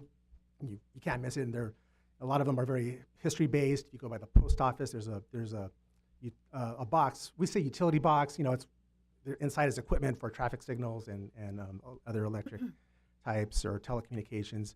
But they're gray. They're boring. We hired Candace, the then assistant city manager, and then she became the city manager. Brought her out, and this was groundbreaking at the time. Not a lot of cities were doing that, so we're very proud that we have that whole basis, and she still works. She does other projects here in Paramount. And a couple years ago, in the middle of COVID, we had the idea, well, let's open it up. We do want more color. We like other artists. We like a diversity of art, and not just exploring different themes. So it could be a little literal or historic or cultural. We do want to, uplift the community and engage, but we also wanted to make sure it's positive. And some art was a little more back to abstract, little doodles or giving a little bit of a message. So a little something for everybody, and we're really, really proud of that. Now here on the map, this is what launched, and I'm going to try my best to click on Paramount Paints to bring up this category. So we have a wonderful logo that our city graphic artist, Lorianne Batista, put together. And I just love the P is a roller with the multicolors. She does great work. And some snippets, just 3 sample artists. And on the left, Mayor Young, she did the little hibiscus theme box in front of Doubles by the station. And then in the middle, Jose Losa, he's a local artist. That's his hand. I'll do the pointer. That's more of a landscape type near Home Depot. And on the right, you see her name is Nuria Ortiz, but she goes by Ms. Yellow, and she is all over the world, Haiti, Mexico, Detroit. She's all over. And that is at Garfield and Somerset. So, and onto the map. So these little dots, it's really amazing the number of painted pieces we have. So I'll just click on one of them here. This is at Somerset and Lakewood by Skyburger. Is it still called Skyburger? And you'll see Charlotte Medina, what she worked on. And kind of click on that, and you can see there's some mushrooms and a moon, and there's constellations, and and this is art. You might not like it. Somebody else might. It might be generational. It might be just personal preference. But we really believe that there is something for everybody in our Call to Collection. What I'm really excited about is we got each of these artists, and here are their names, to let us know a little bit about their art. Actually, there are a few that we're still kind of waiting on. This is a work in progress. But back to Candace, who has the most locations in town at this point.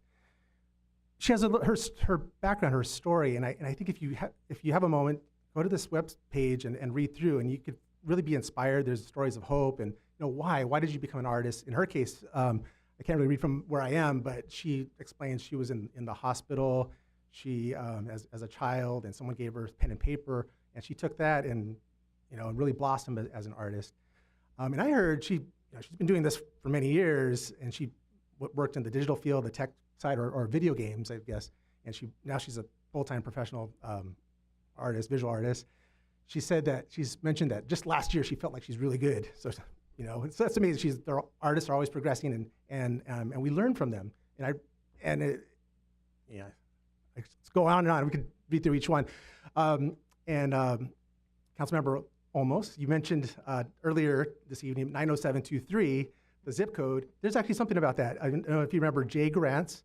She name checked you there and mentions you mentioning something about the zip code. So it's, yeah, so this is, I'm really happy about this and where we're going, and we'll keep developing this content.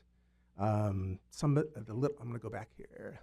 Some of these little dots don't yet have a piece of art in there. This is a bee. It's kind of an inspirational message with bees and thinking about sustainability and saving the bees and whatnot. That one bigger. Oh, let's go back to it. Yes. I drove by it the other day and I was checking out that bee. It was really something. This- The wings in person are like translucent. Isn't that amazing? Yeah, the different. Yeah, I couldn't do it. Well, and back to reading the stories. So the artist, her name is Monica Holdman. She went to school here in Paramount. She's a local, and so she came up through the school system. And she gives her very personal story about she was homeless for some time. She experienced homelessness.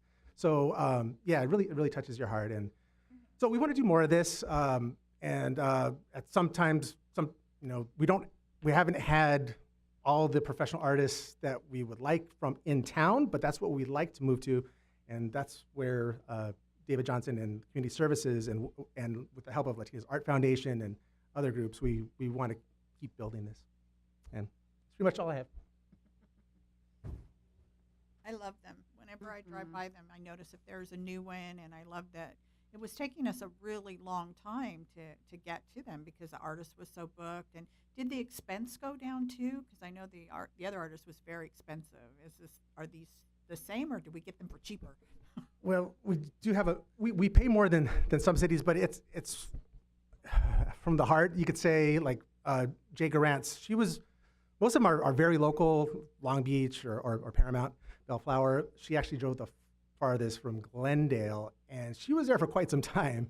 She was coming out very detailed. She would actually erase, I don't know, erase is the term. She would whitewash and start over sometimes.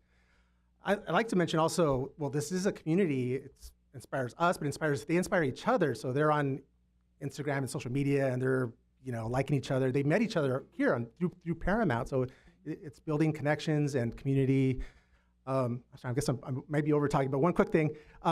There is a local, some of you may know Sal's, Gonzalo Salazar, or we call him Sal. So he's an artist here in Paramount, but he's been great. He's met some of these artists from the city and other city, and he's kind of introduced them to the local restaurants, given them technical advice. Some may not know how to do the finishing touch, the finish varnish to preserve the art from the ultraviolet rays and vandalism.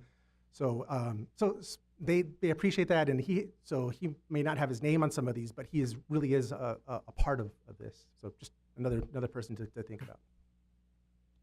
Madam Mayor, may I ask? David, I know we discussed, I believe it was at ad hoc a couple of times, if we were coordinating with the high school's art program because of all the amazing art that we saw during the traditional artist show about these boxes. Are any of them being done by them? Are we doing that yet? I can sort of address that when I get to what we're proposing. Okay. So be patient, Peggy. I did not say that. Can we switch over to the PowerPoint? Thank you.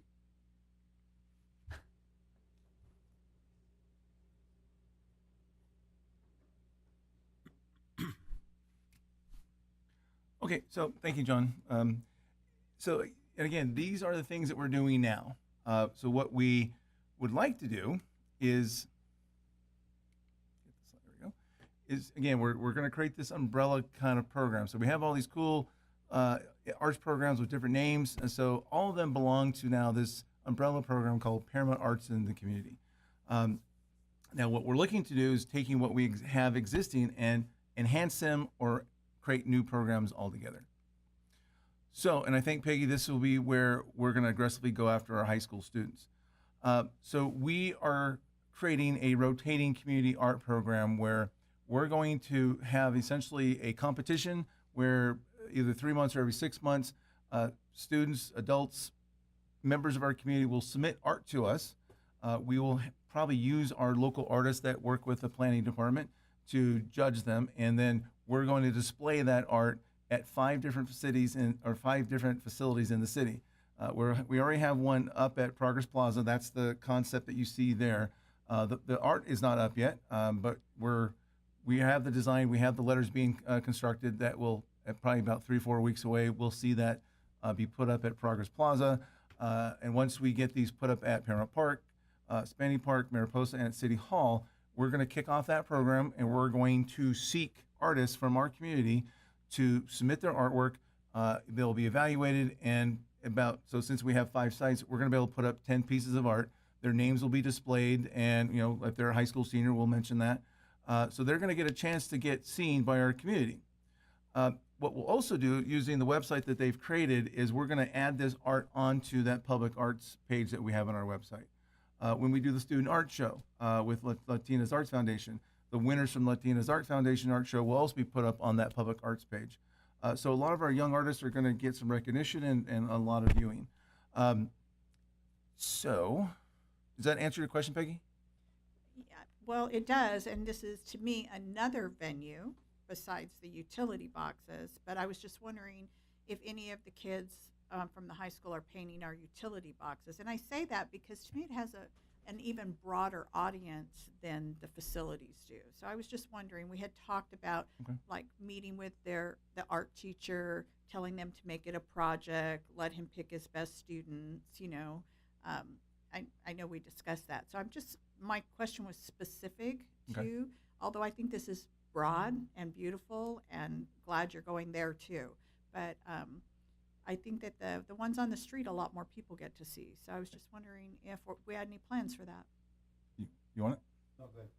I will certainly sit down with my partners in planning, and we will find a way to make that happen. Terrific. Thank you. Thank you so much. Are they getting any kind of award for these, by the way? Is it monetary, just, a ribbon? Do they get funds? What? They get recognition at the facility on the website. We don't have a monetary program attached to it. We can certainly do some kind of proclamation from council. But you're going to see, again, you'll see 10, and again, we're not sure if we're going to do it 3 months or 6 months, but you're going to see a lot of kids rotate through here. Are these real art pieces that you have up here now, or are they just? No, they're just things we got off the Because I wanted to know where that garden was painted. I really like it. That's beautiful. Yeah. Okay, thank you. Actually, Are you done? Presentation? No, there's. I got more, but if you have questions. No, go ahead. Well, I'll wait till you're done. What we're also going to do with our Friday Night Paramount event is have an art walk. So the pictures you see there are from the City of Pomona Night Market and Art Walk. So we're looking at one of our Friday Night Paramounts every year. We would have, and now this would not be just for local artists or for Paramount artists. We would broaden this one, and it would be local artists from our area. So again, our community can come to the Friday Night Paramount, get exposed to a lot of different genres of art, different styles of art. So this will happen soon at one of our Friday Night Paramounts. Dave, if you can explain too where we plan to put that. Oh, I'm sorry. Yes. So at Friday Night Paramount, excuse me, we have that cul-de-sac, I call it the horseshoe, that goes by the library and comes around. We would actually use that space as our art walk area. So again, that's like at the center point of the market. There's a lot of traffic coming from the craft area over to the food area and back. They're all going to walk through. So there's going to be a lot of exposure for the artists that provide art to our Friday Night Paramount. In the same vein, Latinas Art Student Art Show, we're going to also have at the Friday Night Paramount. Now, traditionally, it was at Progress Plaza. It did not get a lot of public viewing necessarily. So what we're going to do with this is Friday Latinas Art's going to, again, use that same horseshoe, that same cul-de-sac. They're going to display all the art that they get from the art show, and our judges will actually come through there, and they're going to choose their winners that night. So again, it helps the artists get exposure, and it actually brings in more people to our Friday Night Paramount. Now, the artists that win from the student art show with Latina Arts will also display that on our website, and then we'll also take those pieces and we'll display them at some of our city facilities as well. So to broaden out to our community, for those who want to learn to paint, we're going to have paint nights. We're actually going to work with one of our local artists, Miriam Bricio. She's the one that's going to conduct these art nights. And so it's gonna be for a nominal cost. But we're gonna invite our residents to come out, and they're gonna be outside at Progress Plaza under the lights, and we're going to paint. We're gonna learn to paint. So we're gonna discover new artists. Now, art comes in many forms. We actually have performance art. We are introducing this spring on April 22nd. If you haven't gone online yet to get yourself a reservation, we have comedy night at the Plaza. We're gonna do it outside under the lights. It is 21 and over. The gentleman there, Jerry Garcia, he actually has a show on Netflix now, or he's going to have a show on Netflix and HBO. So he's a really good comedian. There is a $10 entry fee. All that money that we get is a donation to the Paramount Education Partnership Scholarship Program. There will be food and adult beverages for purchase that night.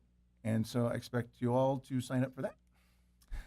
And then we still do the Night Under the Hay Trees. We have 2 events each year. This, again, is a celebration of culture. So we're trying to expose our community to different cultures. The one you see there in the left and right was from the African culture, that was an amazing event.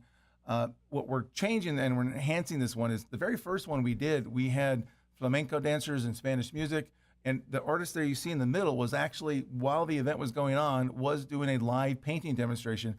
He ended up painting the historic hay tree. He painted the flamenco dancer there, and that was a beautiful piece of art. We donated to Anthony Rendon, Speeder Rendon, and he has it in display in his Lakewood office. So that's our enhancement. Every night under the hay tree, we're going to have a live artist demonstrating for our community art. So again, what we're trying to do here is, again, create spaces for our artists to display and engage themselves and show their talent. And there's a lot of cultural diversity in this community. That's going to be on display, and it's going to enhance our public spaces. It does align with the strategic outcome number 2, community health, and we are recommending receive and file, and I'd be happy to answer any questions. You have any questions? No, I just had a comment. Go ahead, you go. Yeah. No, I love all of this. This is definitely something that speaks directly to my heart. I don't have an ounce of artistic talent, but I'm really excited to see, just the growth in this program, because I feel like this is kind of the beginning of it. And I look at, we were talking about some of those sculptures. I remember going on a field trip to Progress Park when they were first displayed before they moved them to their locations. And they were huge. So I don't remember how old I was, but I remember, I have that memory of that. So to me, anything in the arts, it really definitely speaks to me. And, so thank you for putting this together. I'm excited. Go back to Progress Plaza. There's a new art piece there. It's beautiful. Will do. Hey, Dave, so Friday night art walk, you hit it on the nail, you guys. One question, though. We talked about chalk art. Are we going to be able to include some of that? I know that's a bigger space, but the kids coming out and doing chalk on the ground, and John had a vision, and... Oh, he reminds me of it. I do. I'm on the same wavelength as you, council member. Okay. We are doing the chalk art on asphalt is difficult. Okay. It is much easier on smooth concrete. Yeah. We are still in hunt for an appropriate venue to do that. Okay. And John does not let me forget. Okay. Thanks, you guys. We're on it. Oh, I know where we can do it. Really? Yeah. I think we should do it in the shopping centers. Attract people over there. They've got big, huge sidewalks in all of the What about shopping Bianchi's driveways? Well, the driveway or their parking lot? Well, Or we the have a lot of- plaza, that little- plaza yes. area. Yeah. There's and you could move it around to different venues and attract people to the retail businesses There you go. by coming to see their kids do sidewalk art. Okay. There you go. I will get my team working on that. All right. He can make it happen.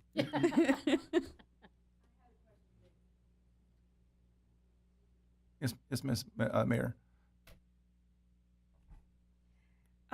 You said on the paint nights it had to be 29 and over. What about the young students, as Peggy mentioned, and from the high school? I had this written down as one of my notes. How about them participating? Because there is a lot of talent at Paramount High School and the West Campus. The paint nights is not. There really isn't an age limit on that one. It's the comedy night that was 21 and over, because of the type of comedy. Okay, it says there will be a family night and 21 and over paint night on item it? 4. Look on number 4.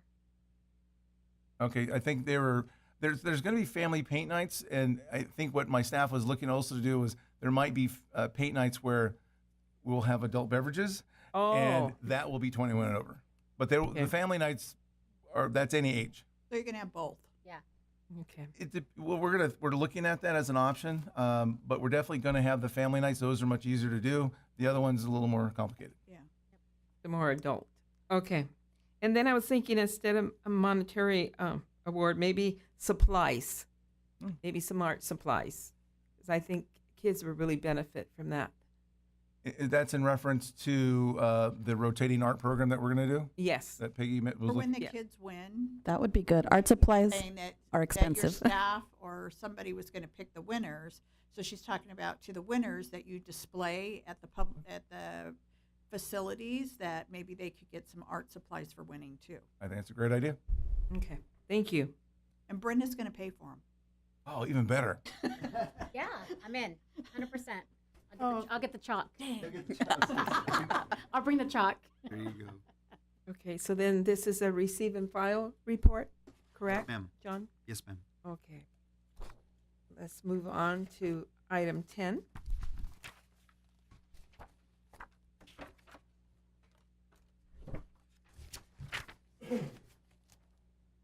This is a public hearing, resolution number 22.021, amendment to conditional use permit number 757.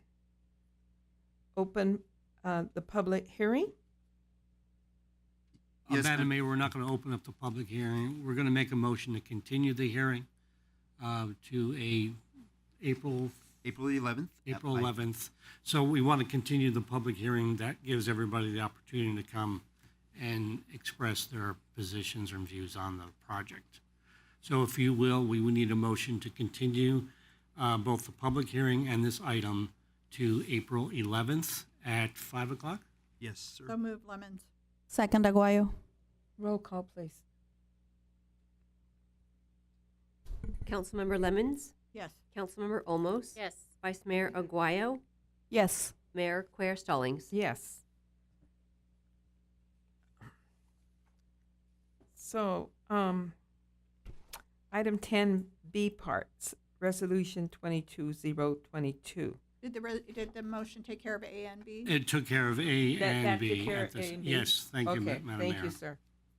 Okay, we'll move on to item number 11, public hearing ordinance number 1182. May I have a staff report?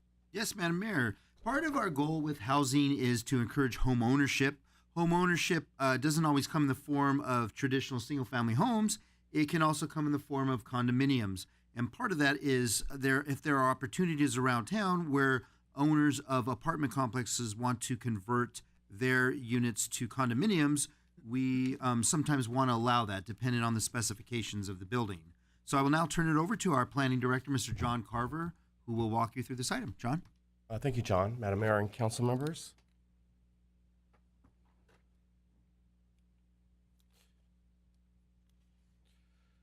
Okay, this item is a zoning ordinance text amendment to revise the guidelines for condominium conversions in the multiple family residential zone. The Planning Commission recommended approval of this item to the City Council at its March 8th, 2022 meeting. A condominium is a separately owned housing unit in a larger housing complex that has common ownership in areas such as parking lots, open spaces, and amenities. The state regulates condo conversions. The city began to regulate condominium conversions in 1990, and the last conversion project was completed in 2005. The proposed amendment will allow projects that were constructed prior to the 1982 building code but have been substantially rehabilitated, and it will allow these units to be converted into condominiums. Currently, a project would have to have been constructed after the 1982 building code to be eligible for conversion. The revisions would require tenant notification of a conversion project and would prevent evictions until at least 180 days after project approval.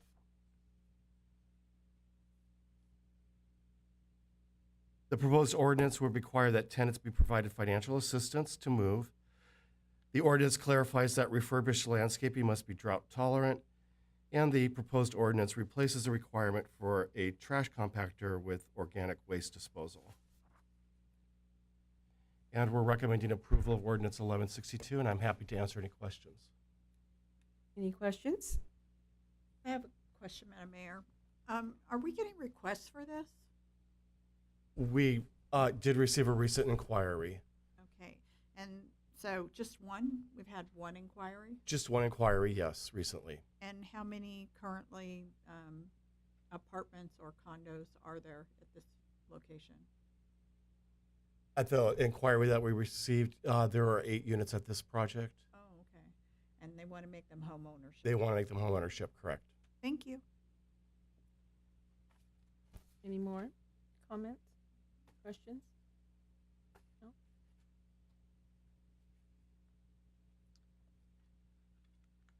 So, John, this is a read it by title only? Sir? Yes, Madam Mayor. So we'll need a motion. And a It's a second. public. We public we hearing. need to open That the is- pub. I'm sorry, public Open the hearing. public yeah. hearing yet? Sorry, public hearing, my bad. We'll open the public hearing.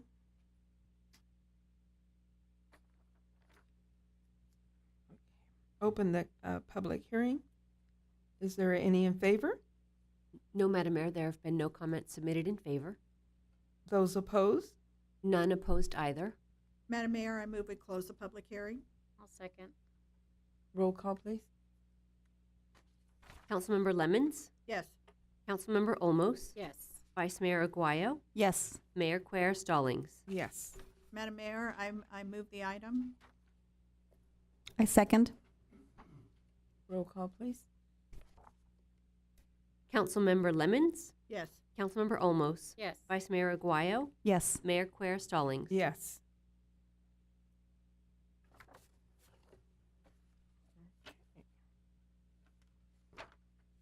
Item 12. Yes, Madam Mayor. Item 12 is we're requesting your approval on awards of contract to conduct home improvements at 4 different properties throughout town. This falls under our residential rehabilitation program and is funded through our federal home dollars.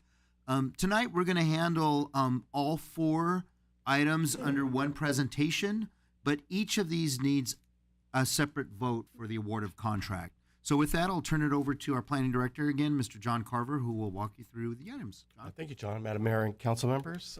This item is a request to award contracts for 4 home improvement projects. This presentation, as John mentioned, includes all 4 projects, but each project will require a separate vote. These projects are located at 13444 Jetmar Avenue, 8411 Wilbarn Street, 15340 Verdura, and 16317 Hunsaker Avenue.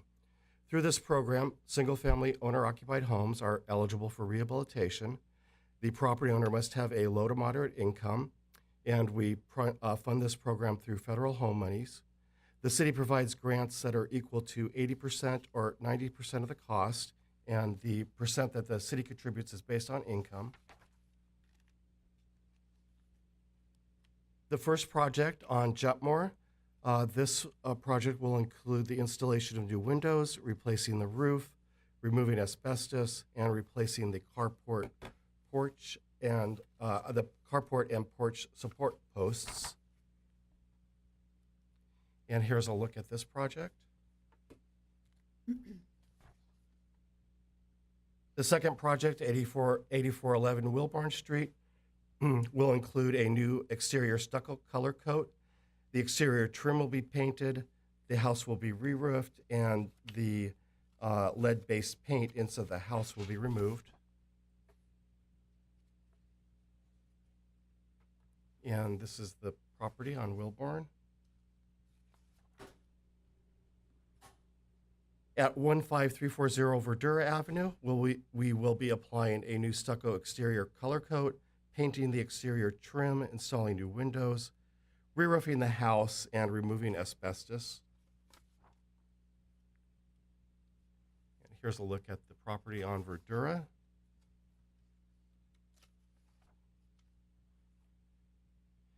And finally, the project at 16317 Hunsaker Avenue will include new electrical wiring, replacement of the windows, re-roofing the home, and removing asbestos and lead-based paint. And here's a look at the property on Hunsaker.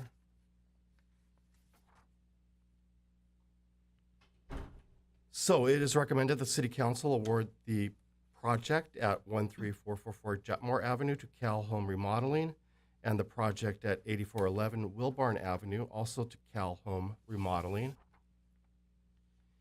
And it's further recommended that the council award the project at 15340 Verdura Avenue to VV&G Construction, and the project at 16317 Hunsaker Avenue also to VV&G Construction. And I'm happy to answer any questions. Any questions? Comments? I move item A, award of contract for 13444 Jetmore. I'll second. Roll call, please. Yes. Yes. Yes. Yes. I move item B for 8411 Wilbarn Street. Second. Roll call, please. Councilmember Lemmons? Yes. Councilmember Olmos? Yes. Vice Mayor Aguayo? Yes. Mayor Quer Stallings? Yes. I move item C for 15340 Verdura. Second. Roll call, please. Councilmember Lemmons? Yes. Councilmember Olmos? Yes. Vice Mayor Aguayo? Yes. Mayor Quer Stallings? Yes. Okay, big smiles. You go ahead and move. Yeah. We're letting you have it. Go ahead. You guys are like, she gonna shut up? Yes, she's gonna shut up. Move the item to award the contract for construction at 16317 Hunsaker Avenue. Second. Roll call, please. Councilmember Lemmons? Yes. Councilmember Olmos? Yes. Vice Mayor Aguayo? Yes. Mayor Quer Stallings? Yes. We're going to move on to item 13. Yes, thank Staff you. report, please, John. Oh, yes. Thank you, Madam Mayor. Items 13 through 16 are related somewhat in that they show our commitment to improve our infrastructure throughout the city at different parks and storm drains and at some of our facilities. This is all part of our fiscal year 2022 budget. And again, it is our commitment to making these repairs for the community who uses this infrastructure. So we'll start off with first item number 13 with the Paramount Park picnic shelter renovation. And our Public Works Director, Ms. Adriana Figueroa, will handle this item. Thank you, John. Madam Mayor, members of the City Council. Over the last several years, we've made a variety of improvements to the picnic shelter areas at Paramount Park. We started with the replacement of the wooden trellis structures, with the last one completed in 2019.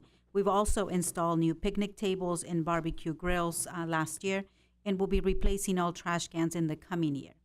Now, this year's project includes the renovation of the picnic shelter's columns, using stone veneer in order to update and modernize the aesthetics of these columns. We also have enough money in the budget to paint the wooden trellises, and we anticipate having that completed within the next couple of months.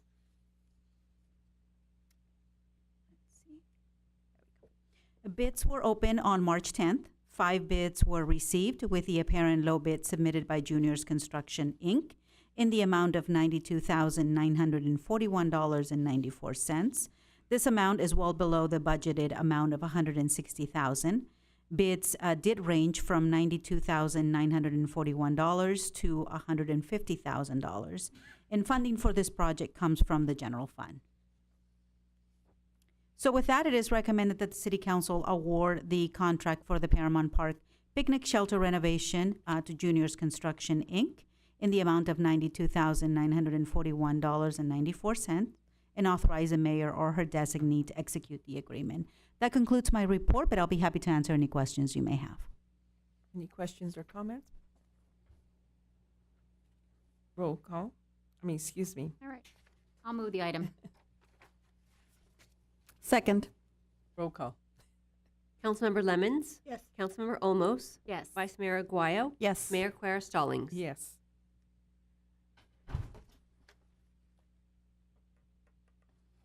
Item 14. Yes, thank you, Madam Mayor. This is the second infrastructure improvement, our snack shack renovation. And with that, I'll turn it back over to our Public Works Director, Adriana Figueroa. Adriana? Thank you, John. Madam Mayor, members of the City Council. The City of Paramount has snack shack facilities at Paramount Park, Progress Park, and Alondra Ball Fields. They are available for fundraising opportunities to the various youth sports group organizations that offer sports programming to the community. Because of the high usage of these facilities, they are in need of upgrades and repairs. The cabinetry is in poor condition, as you can see from the images, with the laminate peeling and inside shelving coming apart. These repairs are necessary in order to obtain health department permits. The scope for this project includes the replacement of the cabinetry, countertops, sinks, and faucets at all three facilities. Bids for this project were open on March 10th. 4 bids were received, with the apparent low bid submitted by Silver Lake Construction in the amount of $34,298. This amount is below the budgeted amount of $40,000. The remainder of the funds will be used for purchase of some amenities and minor repair work by city staff. As you can see, bids did range from a little over $34,000 to $48,600. Funding for this project comes from the general fund. And with that, it is recommended that the City Council award the contract for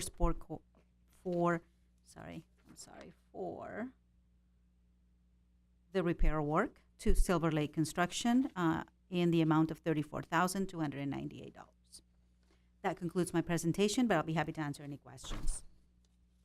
Any comments or questions?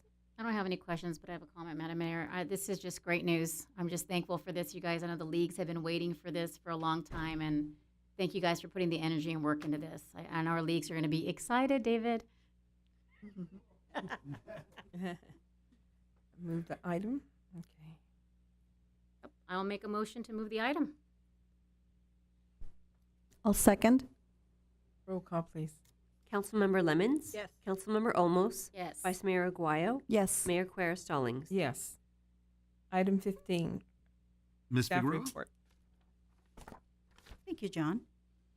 Madam Mayor, members of the council, given the recent modifications to City Hall access, we have reevaluated our existing security systems to ensure that it best fits our need. A walkthrough of the facility was completed with the LA County Sheriff Department and city personnel, and it was determined that 2 additional black key accessible doors will need to be installed.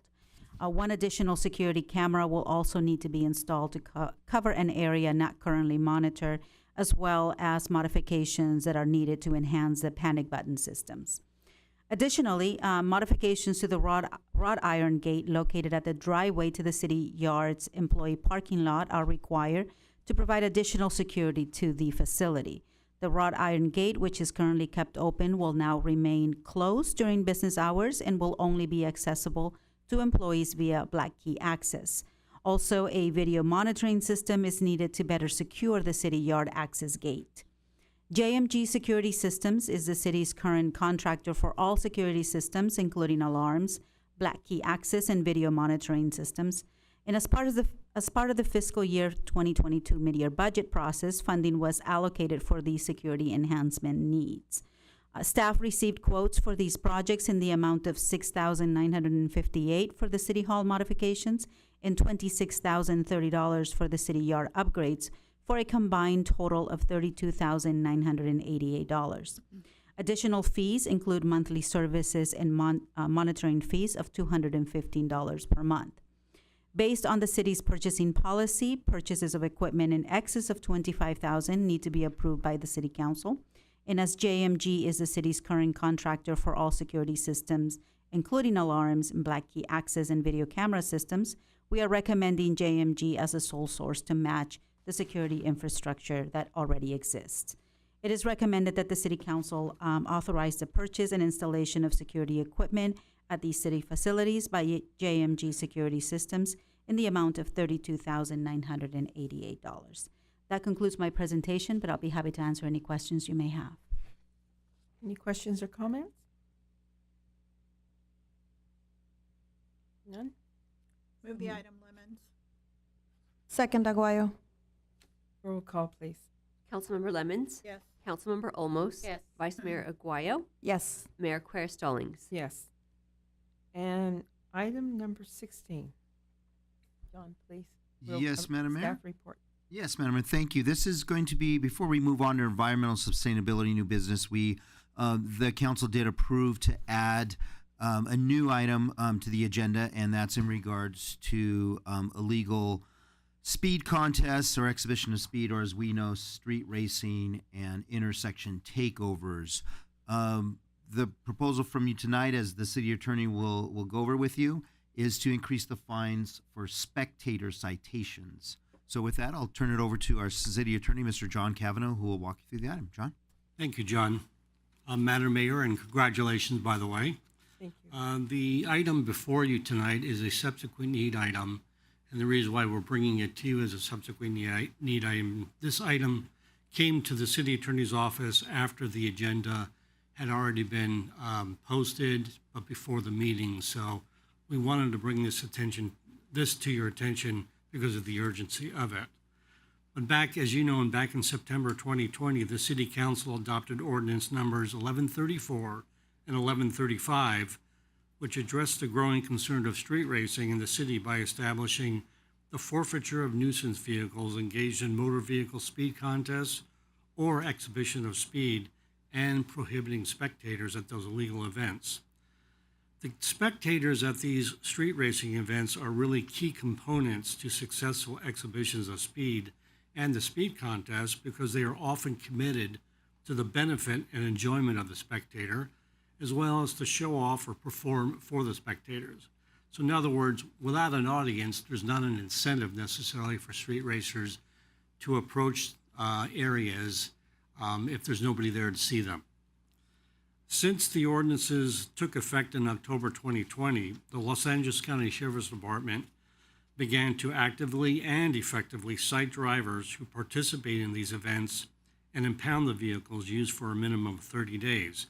So part of the first stage of the enforcement was to go after the drivers of the cars, try to get them off the streets. A significant number of these vehicles were subjected to administrative hearings as a first step in the city attorney's office to commence forfeiture proceedings under the new law. Not only were the drivers subject to the possibility of having their vehicles forfeited for their participation, but also faced criminal charges as well. As part of the effort to combat street racing and the intersection takeovers, the County Sheriff's Department cited individuals present at the events who were actively spectating and encouraging the street takeovers or exhibition of speed. Unfortunately, the current fines for spectating were only set at $100. As stated above, without the spectators, street racing contests lose their appeal and the excitement. Both the Public Safety Department and the Sheriff's Department created the Street Racing Task Force specifically to deter and target street racing and street racing takeovers. The deputies involved in this task force were trained extensively in coordination with the California Highway Patrol, who have extensive experience in this area over the past several years and have provided several valuable intel, tools, and social media information to the task force. But during these training sessions, officers from the CHP stressed the importance of the number of law enforcement personnel in approaching and managing an intersection takeover. It is the expectation of those who organize the street takeovers that the job of spectators to these events is to block, prevent, and impede law enforcement from penetrating in an intersection to protect the vehicle involved in the speed contest or the exhibition of speed. These actions by the spectators include jumping on patrol cars, throwing items at patrol cars, blocking patrol cars with spectators' vehicles, and even pointing lasers to distract the deputies. From January 2021 through January 2022, the Sheriff's Department SAO team has been successful in their efforts to combat this illegal activity in the city. Although takeovers have not been eliminated, the frequency of their occurrences decreased, and street racing organizers were aware of the ramifications of performing in the city and then communicated it to their followers. Moreover, as we explained in our presentation a while back, City Attorney's Office has been successful in removing approximately 15 vehicles for participating in street racing events as a result of vehicle forfeiture proceedings, or the registered lien holder of the vehicle has entered into stipulated agreements prohibiting the future use of the vehicle participating. But even though the task force remained active and consistent in their operations, in late February 2022, there was a significant increase in intersection takeovers within the city. Social media postings on the Paramount neighborhood Facebook pages began to increase with posts about prospective takeovers. The most targeted intersections of the past were once again jammed with hundreds of spectators watching street racing takeovers at the intersections, particularly Orange, Rosecrans, Orange at Somerset, and Downey at Somerset. During the weekend of March 19th through the 20th, 2022, there were 4 intersection takeovers in or near Paramount involving hundreds of spectators going from intersection to intersection. During the weekend of March 26, 27, 2022, there was a significant street racing takeover at the intersection of Orange and Rosecrans, which involved over 200 spectators. 9 Sheriff's Department deputies responded to this incident. However, when the first responding unit arrived, the deputy was prevented from clearing the intersection by several spectators who jumped on the patrol car and blocked the deputy from advancing on the performing vehicle. Once additional deputies did arrive, the deputy was able to attempt a traffic stop on the vehicle that was performing donuts within the intersection. On approach, the subject vehicle took off and fled from the deputy. The deputies who remained at the scene were able to detain and issue administrative citations to 13 spectators. From January 2021 to January 2022, LA County Sheriff's Department deputies issued 21 administrative citations to spectators. Only 1 out of the 21 citations went through the appeal process, where the violation was upheld and the offender paid the fine. So they were effective on the spectators. But interesting is that over the last just 2 weekends, March 19th through 20 and March 26th through 27th, deputies issued 17 administrative citations for spectating. That's 5 citations fewer than what deputies issued all of last year. With the increase in takeovers in the city over the last 2 weekends, combined with the aggressiveness of the spectators in facilitating these illegal events, which is impeding law enforcement efforts to pursue the vehicles involved in events, it is a professional opinion of the City Attorney's Office, the Deputy District Attorney, and the Los Angeles County Sheriff's Department that the very low fine of $100 has little deterrence in those individuals participating as spectators to these illegal intersection takeovers. Therefore, staff requests the City Council to increase the fines for administrative citations to those spectators present at these street racing takeover events from $100 to $2,000. The increase in the fine for spectators at these illegal events, we believe, will impact the decision to organize and carry out takeovers in the city, similar to the decrease in the takeover events law enforcement has seen after the implementation of the forfeiture ordinance. The increase in fine will be known among those who participate at meetups prior to street racing events, and we are hopeful this will further discourage spectators appearing at these events, which will further mitigate street racers from coming to the city. The city currently has an administrative citation fine schedule that the council adopted under resolution number 07030. We're asking the city council at this point to amend that resolution to establish a administrative fine schedule for violations by spectators at illegal motor vehicle speed contests or exhibitions of speed under our ordinance. This fine would be $2,000, and the reason why it'll be just a single fine versus a graduated fine, but usually you only have one chance for one of these defendants to catch, and that one fine we feel would be sufficient or help to deter that. So we're asking you to advance this resolution and let the LA County Sheriff's Department have another tool in their toolbox to go after the spectators. That concludes my presentation. I'd be more than happy to answer any questions, as well as Lieutenant Camacho, who's also here in the audience. Do we have any questions or comments? I do, Madam Mayor. Yes, I'm sir. so we have 17 administrative citations that have been for spectating. Are we able to collect the fine money on those? Has that been successful? Yes, It has been. yes. Good. I have a question, Madam Mayor. In the original adoption of the ordinance, was there something that had a $1,000 fine attached to it originally? That was if it was going to be prosecuted as a misdemeanor, council member. So, I've been telling people already that, oh, it's $1,000 for spectating, so. right. There it is. And the thing is that they would I be have charged. ESP. Yeah, they would be charged a misdemeanor.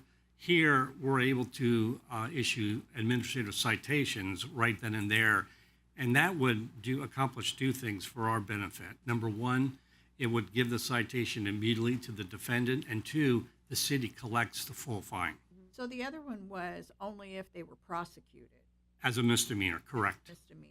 But Yes. it was $1,000 for spectators, right? Yes, it was I had $1,000 or spectators 6 and months in jail. $1,000 somewhere, and yeah, Yes. that's what I'd been telling people, it was $1,000 Mhm. fine. And you're correct. Yeah, and so this one, it doesn't have to be prosecuted, they can just cite them on the spot like a parking ticket. That's correct. Okay. It's an administrative So it's an citation. addition. Now, did the $100 administrative fine, it always existed, and Yes. then the $1,000 misdemeanor fine existed, now you just want to bring the other one up? Yes, sir. Yes, that's correct. Did we do any prosecutions under the misdemeanor one? Lieutenant, have we done, I don't know if, according to Deputy DA Tatum, she did not pursue misdemeanors for the spectator. She pursued criminal charges for the drivers, but not the spectators. Well, that's good, because I thought that's what we had anyway, so Yes. definitely going to be a lot more effective. We think it will. We think it's going to definitely communicate to spectators that you get a ticket, it's going to be $2,000. Okay, back up, $2,000? $2,000, I thought yeah. it was going to be $1,000. $1,000 is if it's a misdemeanor. We're asking to increase it from $100 to $2,000. Oh, okay, you said 2,000. Yes. Okay, I don't have ESP, I don't even have good hearing. Thank you very much. Any more questions? No. Motion in order? I'll move the item. Second, Lemons. Roll call, please. Councilmember Lemons? Yes. Councilmember Olmos? Yes. Vice Mayor Aguayo? Yes. Mayor Quer Stallings? Yes. Thank you, council. I think both the Sheriff's Department and our office appreciate this. Well, we're certainly hopeful it helps. I mean, the city's under siege. Yep. Yes. Okay, John, item number 6, environmental sustainability, new business. Yes, Madam Mayor. This is the last item. I mentioned earlier that we have 4 items before you for improving our infrastructure. This one is also to help with catching any type of waste before it goes into the LA River. And that's part of our efforts to be more environmentally sustainable as a community. And with that, I'll turn it back over to our Public Works Director, Ms. Adriana Figueroa, who will walk you through that. Thank Adriana? you, John. Madam Mayor, members of the council, the California Regional Water Quality Control Board, Los Angeles region, issued a municipal separate storm sewer system permit, also known as the MS4. And that was issued to the city of Paramount as well as other cities within the LA County area. This MS4 permit requires municipalities to reduce the level of pollutants entering the Los Angeles River. As part of the fiscal year 22 budget, funds were allocated for the purchase and installation of catch basin connector pipe screens, or CPS, inserts. A CPS unit is a metal screen assembly that is installed inside of an existing catch basin in order to prevent debris from entering the storm drain system. Funding is provided by the Measure W Safe Clean Water program. In prior years, the city has utilized the services of G2 Construction, Inc. to fabricate and install CPS inserts at various locations in the city as part of the city's ongoing efforts to comply with the MS4 permit requirements to keep the trash out of the storm drain system. There are currently 62 remaining catch basins that need CPS units installed.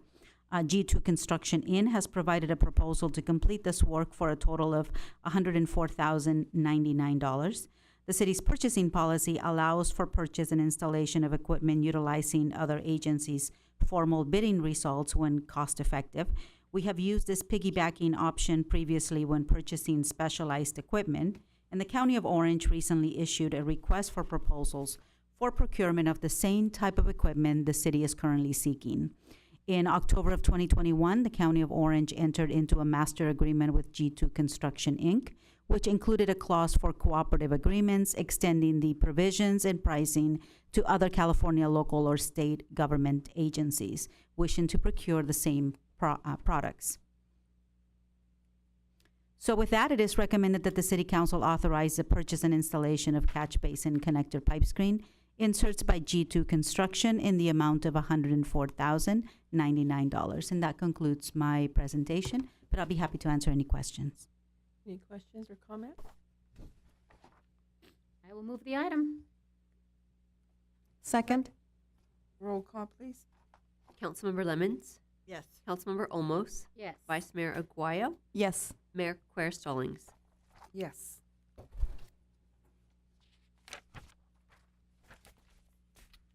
Comments and community reports from council members?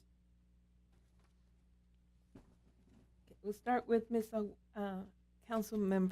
Vice Mayor Aguayo. Thank you, Mayor. A couple of things to our residents. Just street takeovers, they're not welcomed in our city. It's just plain and simple. They're not welcomed. So the other thing is we do have April 16th, the Eco-Friendly Fair. Is it on 16th? From 11 to 1, right out here at the Civic Center. So come and check it out. I'm sure there's going to be a lot of great, I saw they're going to do the tree giveaways. They're going to have a tree planting demo. You know, don't want to plant your tree and, you know, it has some issues when you take it home. So check out the tree planting demo and a butterfly exhibit, and the reptile exhibit is going to be here, right? My kids are really excited about that. The other thing is to our residents, the last few mornings, our Public Works Department has been extremely, extremely busy with graffiti cleanup. It was really sad to see just so much of it, you know, the last few days, just everywhere. I felt like it was one of those days that I was kind of driving around town, and it was everywhere. And it was really sad to see that. But we have such an amazing team in Public Works that within 24 hours, it's gone. You know, it's been removed. And, you know, I've been to other cities where sometimes it's 2 weeks and I still see the same thing. You know, and again, it's really sad. It does something to a community. So to see that here where 24 hours, it's gone, you know, so thank you to our Public Works team. I know that they've been working really, really hard the last few days. So if you see graffiti anywhere in Paramount, you know, call it in, go to the app, report it, you know, so that it can be taken down. You know, there's only so many eyes with our team, you know, so it helps that they know where they're going. You know, so again, thank you to our Public Works team the last few days. It really, I know for me, it made me really proud to say, like, you know, I mean, you know, they're you know, Public Works, they're taking care of our city and making sure that all of this ugliness gets taken down. But it was sad to see. The other thing is just thank you to my colleagues, you know, for really, you know, your faith that you've placed in me, you know, to be your vice mayor. That's it. Have a blessed night. Councilmember Lemons, please. Thank you. Congratulations, Mayor Quer Stallings. Congratulations, Vice Mayor Aguayo. And they didn't let me have the mic when you were going out. So Because you had the black dress on. Forever the woman in black. Right? Woman in black. That's okay, woman in red. So I just want to say, Brenda, that I, think that you're tiny, you're tough, you're tenacious. You are an absolute sponge when it comes to soaking up knowledge and learning about every facet of the city and state government that you can, so that you can bring the best to Paramount. I'm incredibly proud to have known you all of these years and to have helped you on your way to gaining that knowledge. There was a time where you came to me with all of the questions, and now I go to you with all of the questions. And that says something about the kind of student, that you were, and how much you love this community. So thank you so much for being an absolutely amazing mayor, representing our city so well. Thank you. Council member Olmos. Oh, my turn. Okay. So me and my colleagues were very busy this week. It seems like over the past couple weeks, we had a lot of things going on. We all attended the State of the City, so thank you for all that attended. I think it was a really good turnout. And John, we gave a great presentation, I think, letting everybody know where we're at. And thank you to the Chamber and the school district for that collaboration. It was a great event. We also attended the grand opening of Holduck. Am I saying that right? Yes. So it kind of reminds me of a Cane's chicken place. So we all had chicken, we all had lunch together. So we had a great opening, and their grand opening was very unique. We had to wear white gloves, and they had like these different colored ribbons that kind of portrayed their tradition. So it was really, really nice, and I think it was really different for us to kind of be a part of that grand opening. So thank you for the invite from Holdak. The other, I think it was last week, city manager and John Moreno, assistant city manager, and Maggie, we all had a conference Zoom meeting with AAA, and they wanted to hear again about our street racing ordinance, what we're doing, and they wanted to see how they can collaborate with us when it comes to education. Maybe we go to our high schools, maybe they reach out to their AAA members, just about how this is affecting our community. So I know the team is working with AAA, and I'm sure we'll hear more on that. We also, me and my colleagues attended the Enclave ribbon cutting. That is the 306-unit complex that actually converted their market rate to middle house income. So that's going to be very exciting, and the place is gorgeous. It was such a great opening that they did that day, and it was just great for them to be a part of our community, and they gave back to the community, to 3 of our nonprofits. So thank you to BLDG and I think it was California Municipal Finance Agency. We had coffee with the council last Saturday. It was me and Councilmember Lemons.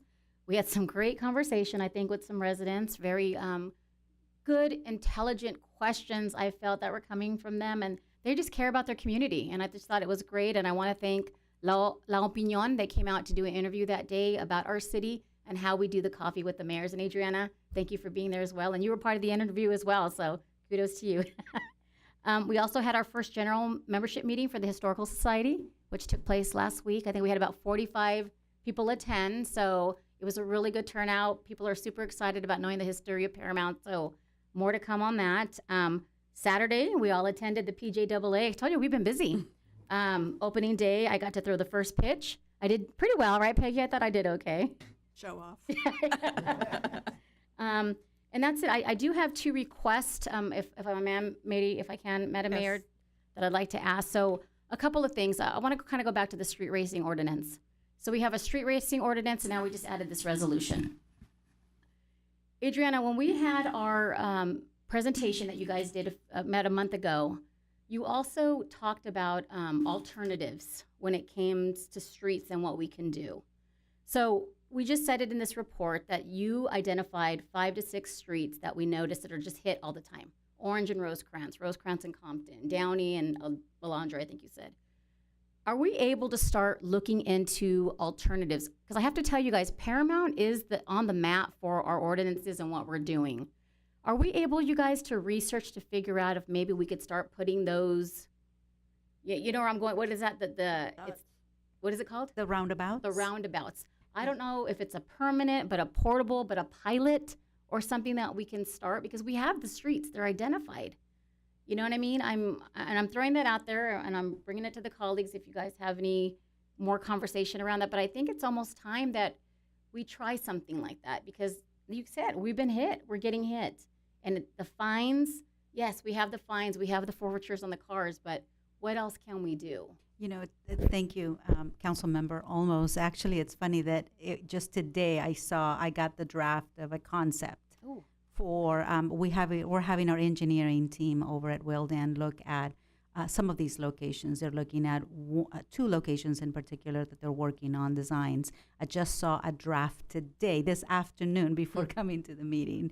So they are working on 2. But having said that, however, these are the smaller areas. And in other words, these are not arterials. These are not Orange, Somerset. These are areas that we have identified, that the Sheriff Department has identified and submitted to us, the smaller intersections, the smaller, some are, actually 3 of them are in residential areas. One is also in a sort of mixed residential and industrial area. So those are the 2 that we're tackling right now, those areas. But we, you know, if you remember from the presentation from our city engineer, there really isn't much we can do for the larger intersections because we're restricted. They're supposed to be, we can't obstruct the traffic. I understand that. I understand Right. that. But for the smaller areas, that's what they're working on right now, and they have a draft that they're working on. Are roundabouts like a little island? Yes. Is that what they are? Like Yes. a They little go in the island? middle and they have to go around so that way they can. And can I piggyback on You your sure question? can.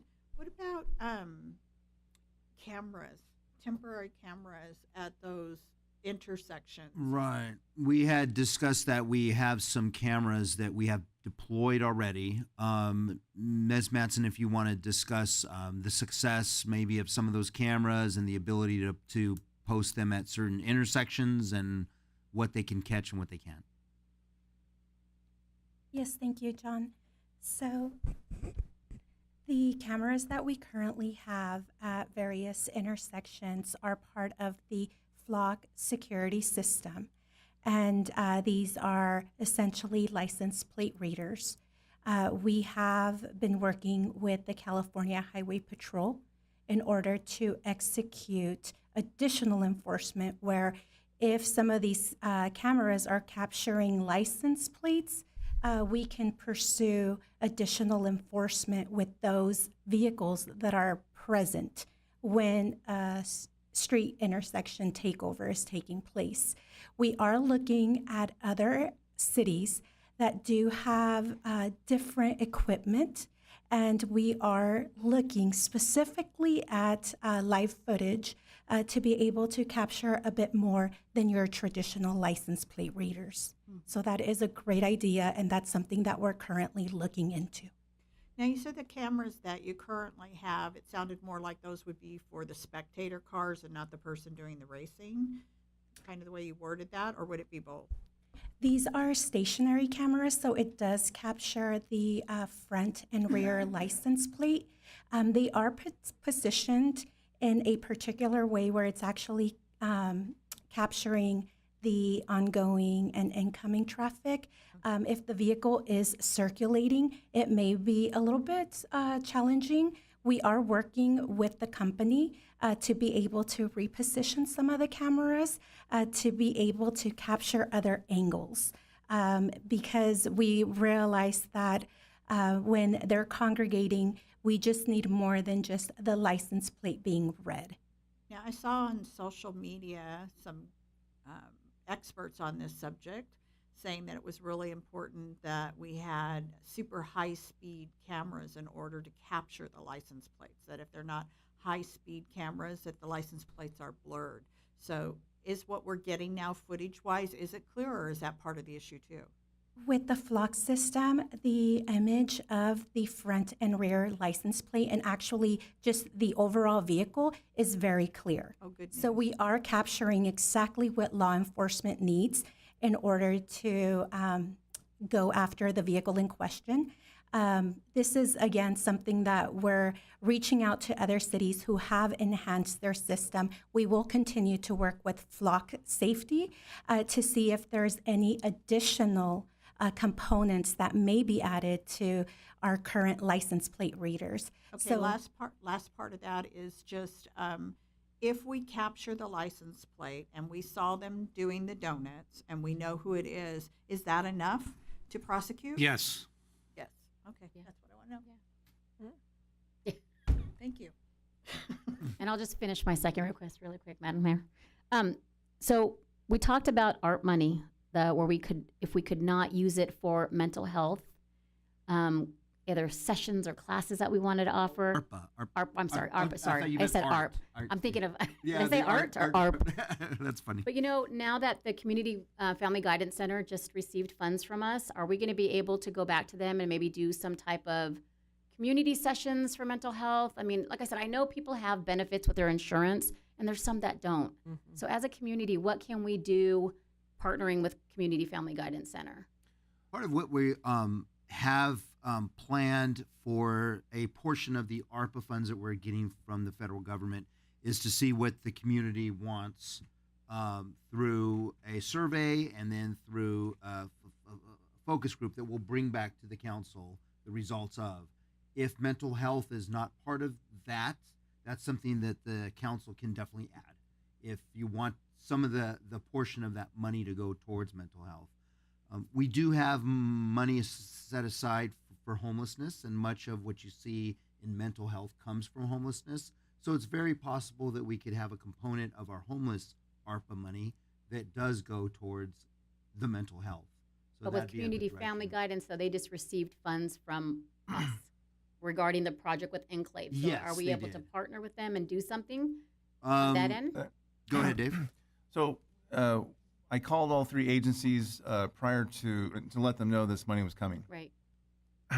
Unbeknownst to me at the time, those three agencies are already working together to try to come up with a comprehensive way that they can combine their resources to provide those kinds of services. Okay. So in that conversation that, hey, there's $125,000 coming to the three of you combined, they're going to eventually present something to us, how they can now apply that $125,000 directly into Paramount to provide services directly to our residents. So we'll get back in touch with them. I don't know when they're going to have that worked up. They're very excited to get the money. But we definitely told them that there's something they need to present to us so I can present it to the council to show that there's a direct benefit coming back into the community. Fair. Perfect. Okay, thank you. That's all I have, Madam Mayor. Okay. The same thing that Councilmember almost said, we did attend the State of the City with my colleagues. We went to the Holenback fried chicken place, sandwich place. Delicious French fries. Oh my God, out of this world. Spicy but good. Also attended the ribbon cutting with my colleagues for the Eclay. Very informative information to help our residents. Affordable housing for our essential workers, teachers, and others. This company has improved several communities across the country to have affordable housing. Also, I attended the Friday market just discreetly because I was wearing sweats. And anyway, there were several vendors. I was really impressed. I was like, wow. But anyway, granddaughters got to buy some sundaes. Lisa got her popcorn, my daughter. She loves the popcorn. David. You didn't try the Dutch pancakes? No, I didn't. They're really good. They're really good. Okay, next time. Next time. And last of all, I forgot to mention when I was introducing my family, I forgot to mention my son-in-law, Frank Bravo Jr. He's a hardworking young man, responsible, funny, makes fun of me at home. Anyway, calls me old nanny. But anyway, he's a tremendous help to me at home. My husband's disabled veteran, and it's been a lot of hard work and trying to upkeep my home. And he's just tremendous. He's a super handyman. So, Frank, my apologies to you. I'm so sorry I forgot about you. And last, I also had Diane Martinez. Diane Martinez has been a friend over 40 years and has been a friend and also a mentor in my life. So anyway, I just wanted to mention them. And last, I really want to thank everyone. Thank you for all your congratulations for my colleagues and also the staff. Thank you. I hope and pray that I'll be honest with all of you, I have big shoes to fill. You know, with Brenda Olmos. We're here. We have your And we're here with you. Thank you. And I really appreciate it. I will be working very hard, and I will be listening to all of you, and I will also be listening to residents and also to staff. If there's any recommendations or you see me make a mistake, please correct me, because that's the only way I'm going to learn. But anyway, thank you very much. From the bottom of my heart, I am going to work 110%. Like my mom used to say, ponle some ganas. So I have to put it into it. And anyway, so that's how I was raised, hardworking, and I am going to be hardworking in behalf of our city. I love our city. Anyway, and then John, staff reports or comments, sir. Yes, thank you, Madam Mayor. Just a couple. Thank you very much to Mayor Olmos for the last year. It's been a pleasure working directly with you as mayor, getting the telephone calls and texts late at night and all that stuff. Gonna miss that. No, I'm kidding. Joking. Part of the job. No, you won't. You won't miss it won't at all. He was playing with me. That's plenty. And then also, obviously, on behalf of the staff, congratulations to Mayor Cuellar Stallings as well as Vice Mayor Aguayo. We're very much looking forward to working with you and the rest of the council too. So that's it, Madam Mayor. That's it. Okay. Our meeting's adjourned till April 11th at 5 p.m. It's April 19th. And we will continue. It's a special meeting at April 11th. Yeah, It I is didn't put special any meeting. date down. No problem. April 11th. Okay. And now we will continue with John, with the assessor agency for the Paramount Redevelopment Agency. Yes, ma'am. Yes. Okay. Call to order. Roll call of council members, please. Councilmember Guillen, Councilmember Lemons, Here. Councilmember Olmos, Here. Vice Mayor Aguayo, Here. Mayor Cuellar Stallings. Here. Public comments? None, ma'am.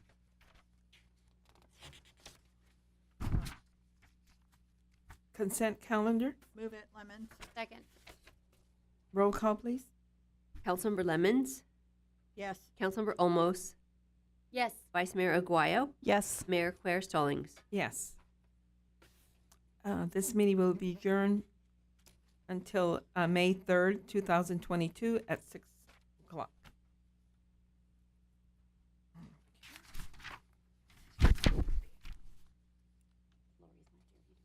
Okay. Paramount Housing Authority. Call to order. Would you like a roll call? Oh, roll call. Madam? I'm sorry. Commissioner Aguayo, Here. Commissioner Lemons, Here. Commissioner Olmos, Here. Vice Chair Cuellar Stallings, Yes. Chair Guillen.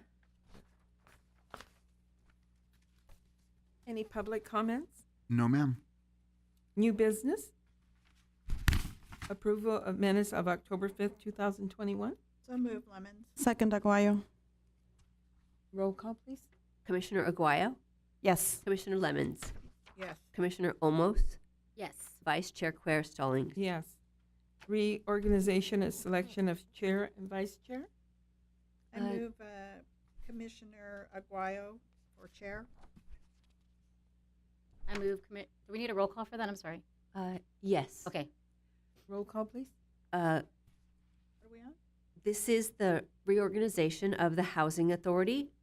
Commissioner Aguayo was nominated for office of chair. Okay. Are there any further nominations? Okay.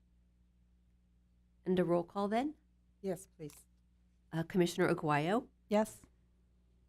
Commissioner Lemons, Aguayo. Commissioner Olmos, Wow. Commissioner Cuellar Stallings. Aguayo. Congratulations, Chair Aguayo. Thank you. Selection of vice chair. I Nominate Councilmember Lemons. You beat me. Are there any further nominations? Hearing none, please indicate your choice when I call. Commissioner Lemons, Lemons. Commissioner Olmos, Lemons. Commissioner Quer Stallings, Lemons. Chair Aguayo. Lemons. Comments from staff? None. Commissioners? Meeting is adjourned till May 3rd.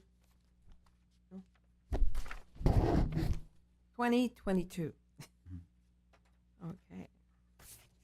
Oh, it's my turn. Okay. Chair Aguayo. Okay. Chair Aguayo. A call to order the meeting of the Industrial Development Authority. Roll call, please. Director Lemons. Here. Director Olmos. Here. Director Quer Stallings. Here. Vice Chair Guillen. Chair Aguayo. Here. Any public comments? No, ma'am. Okay. Need a motion for approval of minutes. So move Lemons. Second. Almost. Roll call, please. Director Lemons. Yes. Director Olmos. Yes. Director Quer Stallings. Yes. Chair Aguayo. Yes. Okay, so we're to the reorganization. Nominations for chair. Nominate Aguayo. Any other nominations?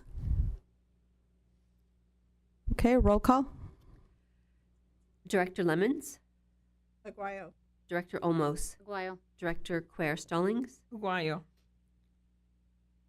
Chair Aguayo. Aguayo. Nomination for vice chair. Nominate Olmos. Any other nominations? Roll call, please. Director Lemons. Almost. Director Olmos. Almost. Director Quer Stallings. Almost. Chair Aguayo. Almost. Okay, adjourn the meeting to, There's no Nope. date. okay. You We're adjourning the may meeting. just Adjourn.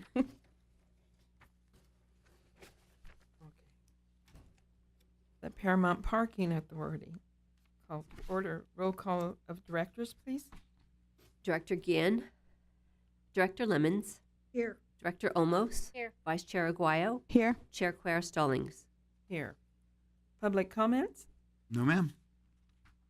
New business? Approval of minutes of April 6, 2021. So moved.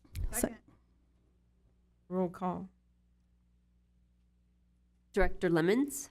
Yes. Director Olmos. Yes. Vice Chair Aguayo. Yes. Chair Quer Stallings. Yes. Reorganization selection of chair. Move Aguayo for chair. Are there any further nominations?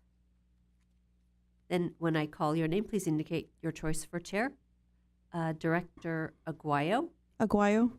Director Lemons. Aguayo. Director Olmos. Aguayo. Director Quer Stallings. Aguayo. And vice chair. Move No. Almost. Are there any further nominations? Hearing none, please indicate your choice when I call. Director Aguayo. Almost. Director Lemons. Almost. Director Olmos. Almost. Director Quer Stallings. Almost. Congratulations. Comments from staff? No, ma'am. Staff, comments from directors? Meeting adjourned. Okay. Call to order the Public Finance Authority. Roll call, please. Director Lemons. Here. Director Olmos. Here. Director Quer Stallings. Here. Vice Chair Guillen. Chair Aguayo. Here. Any public comments? No, ma'am. Okay. Approval of minutes. So moved. Second. Roll call, please. Director Lemons. Yes. Director Olmos. Yes. Director Quer Stallings. Yes. Chair Aguayo. Yes. Okay, reorganization. Nominations for chair, please. I nominate Peggy Lemons. Any other nominations? Okay, roll call, please. Director Lemons, Lemons. Director Olmos, Lemons. Director Quer Stallings, Lemons. Director Aguayo. Lemons. And for vice chair. Nominate Quayer Stallings. Okay, any other nominations? Okay, let's go ahead and roll call, please. Director Olmos, Quer Stallings. Director Quer Stallings, Quer Stallings. Director Aguayo, Quayer Stallings. Chair Lemons. Quayer Stallings. Okay, meeting is adjourned.